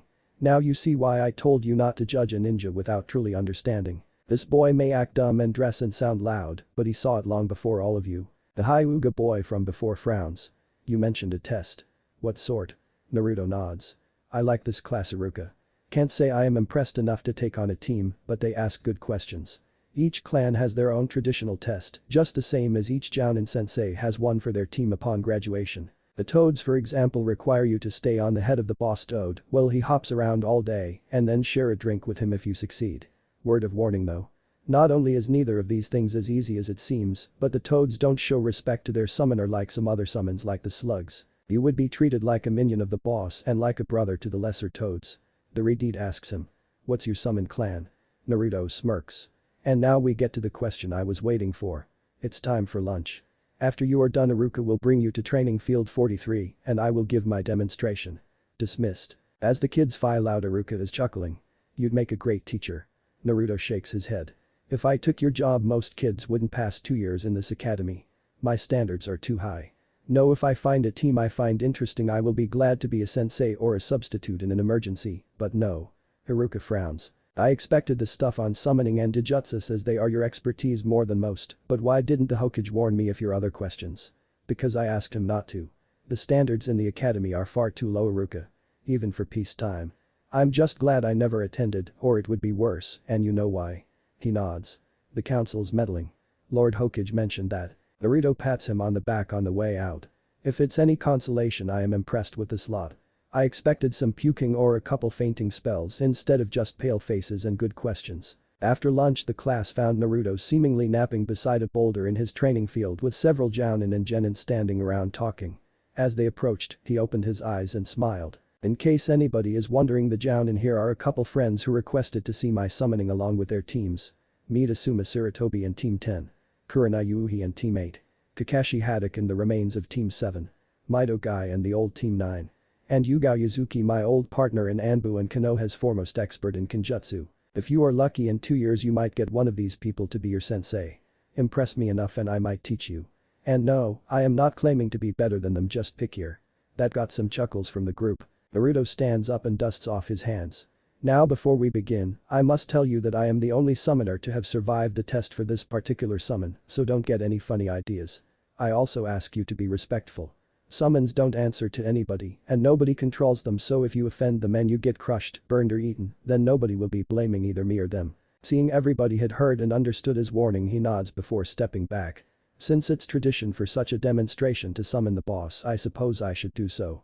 Naruto bites his thumb, causing it to bleed, and a few of the kids whisper about the blood sacrifice. He then goes through his hand signs slowly so they can see before slamming his hands into the ground and causing a colossal puff of smoke to rise and many eyes to widen at the great white dragon. Ah, Naruto. I take it today is your demonstration of the summoning jutsu. Naruto nods. It is, Lord Whis. I hope I am not disturbing you. Not at all. Now, does anybody have a question for me? The orange-clad boy raises a hand and Naruto smirks. Sensei said each summon clan has a test the boss gives to be allowed to summon. What is yours? The dragons are a battle clan. The test is simple. Survive 5 minutes in battle with me or score a hit hard enough to make me feel it. Seeing the questioning eyes, he smirks. Dragon scales are harder than diamond, so hurting us is difficult at best. Naruto is the first human to do so. The white-haired girl smiles. Why are you named Whis? My mother did not have much imagination. White is not a common color among dragons, and in an ancient and dead language, Whis translates to white. Everybody chuckles. Yugao pipes up. In my Anbu studies I read most higher summons clans have a form of Senjutsu or Sage mode. Do the dragons have such a thing? He shakes his head. The toads, slugs and snakes do, but we dragons have never needed it. We find ourselves close enough to nature to draw strength naturally without actually entering into a sage state. Rather like Naruto here, in fact. Yugao nods. And answers the question she knows the kids are about to ask. I will explain about Senjutsu after we are done here. Happy with it, the Redeed asks. What would happen if a person performs the summoning jutsu without having signed a contract? The dragon looks surprised. Wise question, little one. To answer I will ask you. What animal do you think you have a kinship with? She considers, then smiles. Cats, I think. The dragon nods. Wisdom, quick thinking, proud and predators. Yes, I think it fits you. To answer, the person would either have nothing happen or would be reverse summoned to the realm of the summon closest in nature to the summoner. I don't recommend that though, as sometimes the summon realm in question can be hazardous to most humans, and sometimes you simply are summoned to an inescapable void. The dragons, for example, live on a range of mountain peaks which are cold and so high up that the air is thin. Humans can die quick and easy there if not strong enough or prepared enough. Naruto nods. If anybody is interested, that's how Jiraiya of the Sannin met the toads. The Hyuga boy tilts his head. Are all dragons as big as you? Whis shakes his head. No. Like all summons, we have many different sizes and colors and shapes. And not all are battle-oriented like me. Why don't you introduce them to Sora, Naruto? My wife is calling. I enjoyed the visit. Naruto nods as Whis poofs away and then summons Sora. Hi Naruto. Something you need? Naruto nods. Just letting the class meet my summon Sora. Why don't you introduce yourself and tell them what you do? Sora nods. Well, as you heard kids, my name is Sora, which means sky. Ye mom didn't have much imagination. Kurenai giggles. I think we see a pattern here. Sora chuckles. There are a few dragons who are creative, but most are battle dragons, so imagination beyond how to kill isn't a big thing. My mom was a battle dragon, but my dad was a recon dragon. I'm built for speed myself, so I am used mostly as a high-speed messenger. The orange-clad boy frowns. How fast are you? Sora smirks and puffs his chest out in pride. I could fly from coast to coast in about 2 days and still have energy to spare. Kakashi smiles. My old sensei could manage that with a couple dozen Hiraishin tags, but he'd be puffed by the end. I'm impressed. Naruto notices the looks on the kids' faces. Kakashi here was taught by my father. Hiraishin was one of his two signature original jutsu and the one he was most famous for. Hiraishin or Flying Thunder God allows a person to move at high speeds between 2 points so fast all you see is a flash. It earned him the name of Yellow Flash of Konoha. It's also the reason Iwa hates us more than any other village. Thanks Sora, you can go now. Sora nods and pats Naruto on the back before puffing away. Naruto asks. Why would Iwa hate us for the 4th seconds jutsu? Naruto shakes his head. Not for the jutsu but what he did with it. In the last major battle of the Third Great Ninja War, the 4th used a Hiraishin and Rasengan to wipe out over 1,000 Iwa troops in a matter of minutes. Not all were Chunin or Jounin either. Some were not much older than you kids. The Hyuga's eyes widen. Why? Kakashi answers. War is a terrible thing, kid. In war you are forced to do many things that are disgusting even by ninja standards. Remember this. While we see the 4th as a hero for what he did, Iwa sees him as a monster and war criminal. Naruto, if he had not entered Anbu, might not even have been told of his parents, simply because if anybody knew, Iwa might have tried to kill him. Naruto nods. How history views our actions is a matter of perspective. Do what must be done. Do not blame or accept blame. That is the cycle of hatred. The white-haired girl frowns. The cycle of hatred. Asuma nods. That's right. Usually this is explained later, but maybe you should know. Iwa hates the 4th for what he did even though he had to do it. Would you hate them if they killed him for it? Yes, you would. Then you would likely try to kill the ones responsible for his death. Then they would retaliate for that. It's a cycle of hatred that never ends. An eye for an eye and we all end up blind. The only cures are to not hate, which is beyond most if not all humans, or to hide secret information, which is why every village has secrets. Like Naruto's parentage before he was in Anbu. Naruto nods. I'll drop by class sometimes and answer some more questions, kids. For now, I think it's time to head home. As the children head home excited for what they learned, only the Jounin notice the single tear fall from Naruto as he turns to face the other way. Haruka, Kurenai and Yugao all stand by him as the others give them a moment. Sorry, Naruto. Didn't think this would get so personal. He shakes his head. They're smart class, Haruka. I knew these questions might come, but I wasn't prepared for how soon. It's alright. Just need some time to think. Haruka nods and leaves. Kurenai and Yugao reluctantly give him some space. He almost didn't notice an hour later when a pair of arms wrapped around him. You okay, boy? I felt your sadness all the way from T&I. Naruto chuckles. I'm fine, Haim. Just had to deal with some thought sooner than expected. Anbu teaches you how to deal with death and grief but not loss. I could learn all their techniques and ask their friends about them, but it isn't the same as knowing them. The strangest thing is I feel no hatred for any of it. I can't blame Kurama or Iwa or Kumo or Kiri for the deaths of either my parents or clan. If I did, I would feel like a hypocrite. Yet it still hurts. Like a phantom limb, but the limb was never there. Anko nods. Like a hole in your heart only family will fill. Naruto nods. But I can't have a family until I destroy the threat to that possibility. But will that create more hatred? Continue the cycle? Anko shrugs. Can't answer that. Hatred is caused when a bond is severed. But some don't have such bonds, so killing them has no effect on it. Problem is you can't know that until after the deed is done. Who is this threat? He sighs and ruffles his hair. Akatsuki. Anko frowns. Why does that sound familiar? He shrugs. Probably popped up in your reports once or twice in info you were to keep an eye out for. Who are they? Dunno. All we know is there are about 9 or so of them. They are all S-class missing nin. They all wear black cloaks with red clouds on them, and they want to capture all the tailed beasts by extracting them from their Jinchuriki. Anko's eyes widen. That would kill them. Naruto nods. Do we know any of them? He nods again. The couple. Itachi and Kisame Hashigaki. Sasori of the Red Sand and Deidara the Mad Bomber. Less than half the members, and Itachi is a spy for us, though only a few people are aware of it. Don't know about Kisame's stance on all this. Guy is a bit crazy, but he and Itachi work pretty close and he doesn't seem worried. Itachi, huh? So why did he kill his clan? It wasn't to test himself if he went and infiltrated Akatsuki. Yup. Uchiha were planning a coup. He was going to leave more alive, but somebody else was helping him, and that somebody is high up in Akatsuki, so he couldn't do anything about it. He wanted to leave Sasuke with his mother and a few cousins alive. Naruto shakes his head. Fucked if I know what he was thinking using Tsukiyomi on his brother though. Maybe I'll ask him when I get his next report. I need to inform him of his brother's fate anyway. Anko pouts. Just don't do anything reckless. I don't want to lose you now, I'm just starting to be happy again. Naruto smiles and kisses her hand. They spend hours watching the sunset in comfortable silence before retiring for the night. The Hokage got many positive comments from the academy on Naruto's teaching methods, making the students apply themselves much more effectively than before, so as an experiment he assigned Naruto to answer more questions once a week at the academy until the end of the month, with teachers taking notes and other classes sitting in as well. His first one was quite popular. "Sensei, are there any Hyuga in Anbu?" Naruto nods. "Well, there are, but not a lot.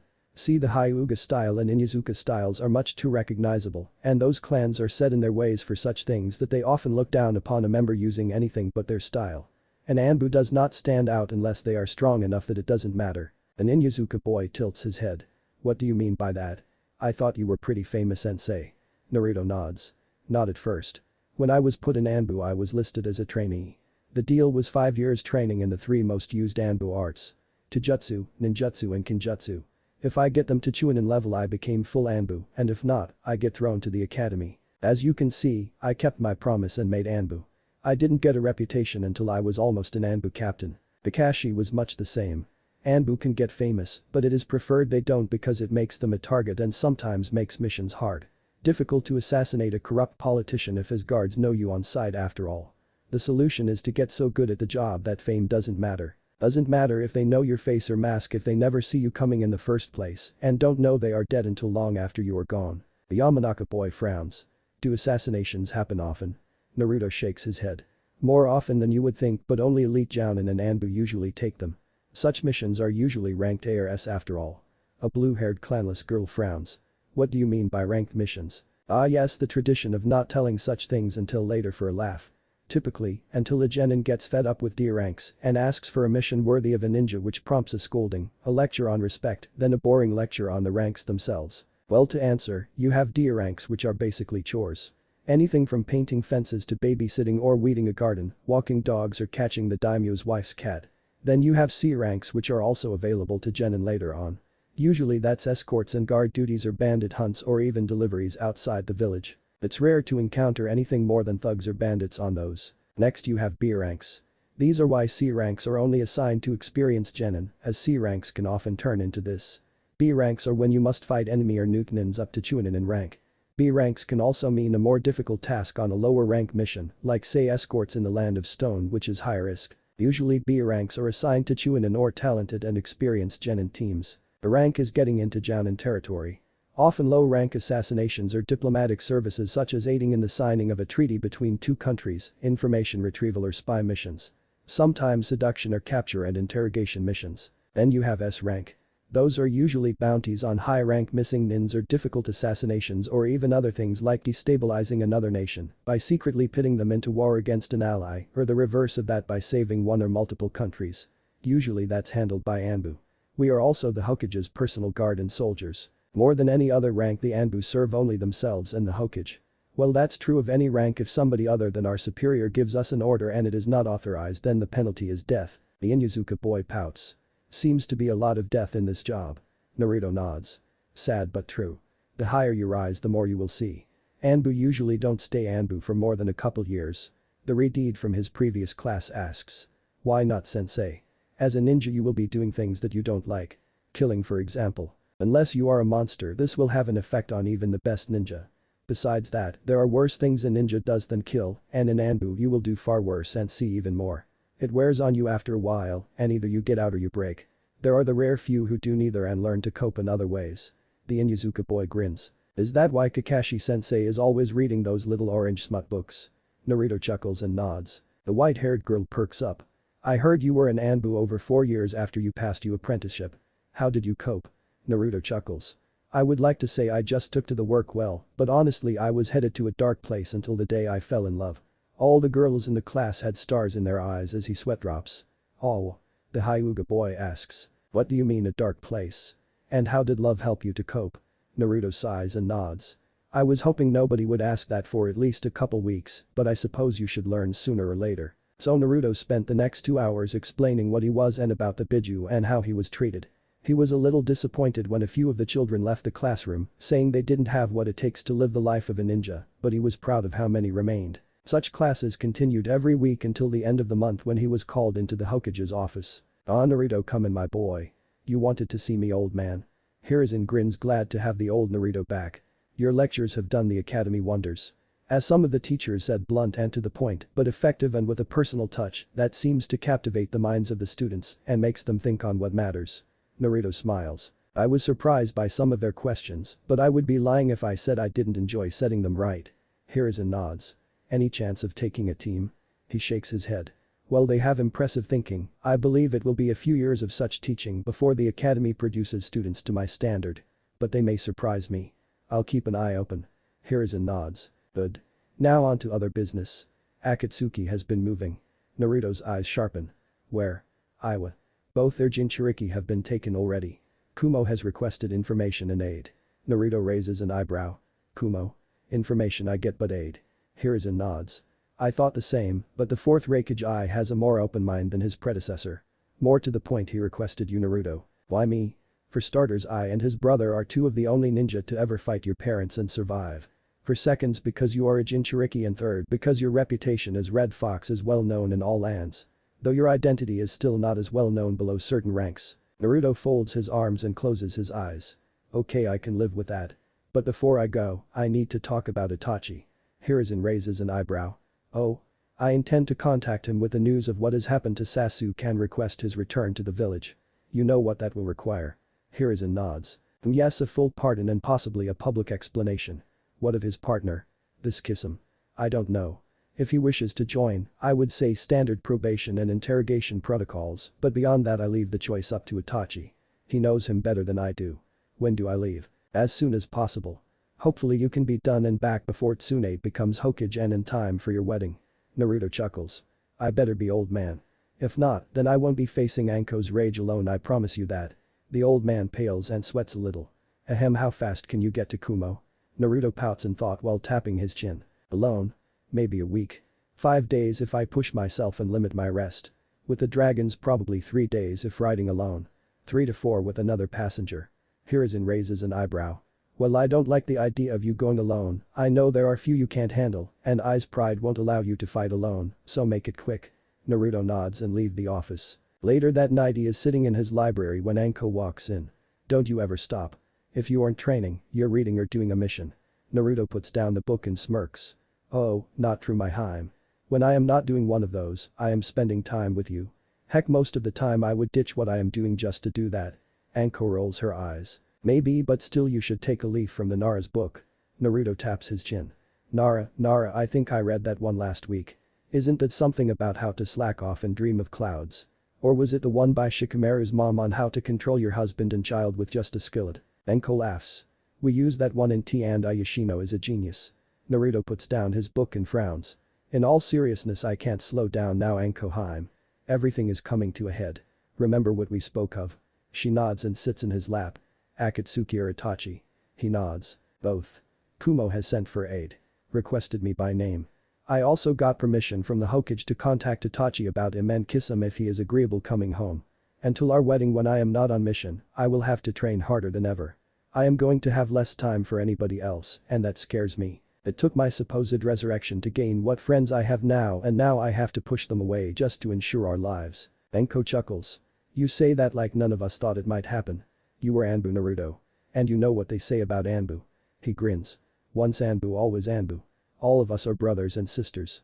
Anbu stick together. She kisses him. We knew with your life somebody might come after you or us, and so we prepared for the idea that one day one of us would have to walk away for a while to take care of the problem. I trust you will be back as soon as you can. When do you leave? Old man said ASAP, so I am heading to Kumo tomorrow. Temporary Anbu status reinstated. The Red Fox returns. She laughs. Wow, you gotta do the whole drama thing, huh? He shrugs with a smirk. Most people find it cool. Jiraiya even considered using some of the lines for a non-Icha book he had an idea for. He never published it because it was never finished. She raises an eyebrow. Really? He nods. Tales of a Gutsy Ninja. Apparently, I am named after the main character. She puts her head on his shoulder. Promise me you'll come back safe. Kissing the top of her head, he grins. And soon. What if Prodigy Naruto live with Anko? Thanks for watching my video till the end. If you enjoy this content, then do consider subscribing to my channel and leave a like if you guys need the next part, comment down, and thanks for watching the video and see you guys in the next video.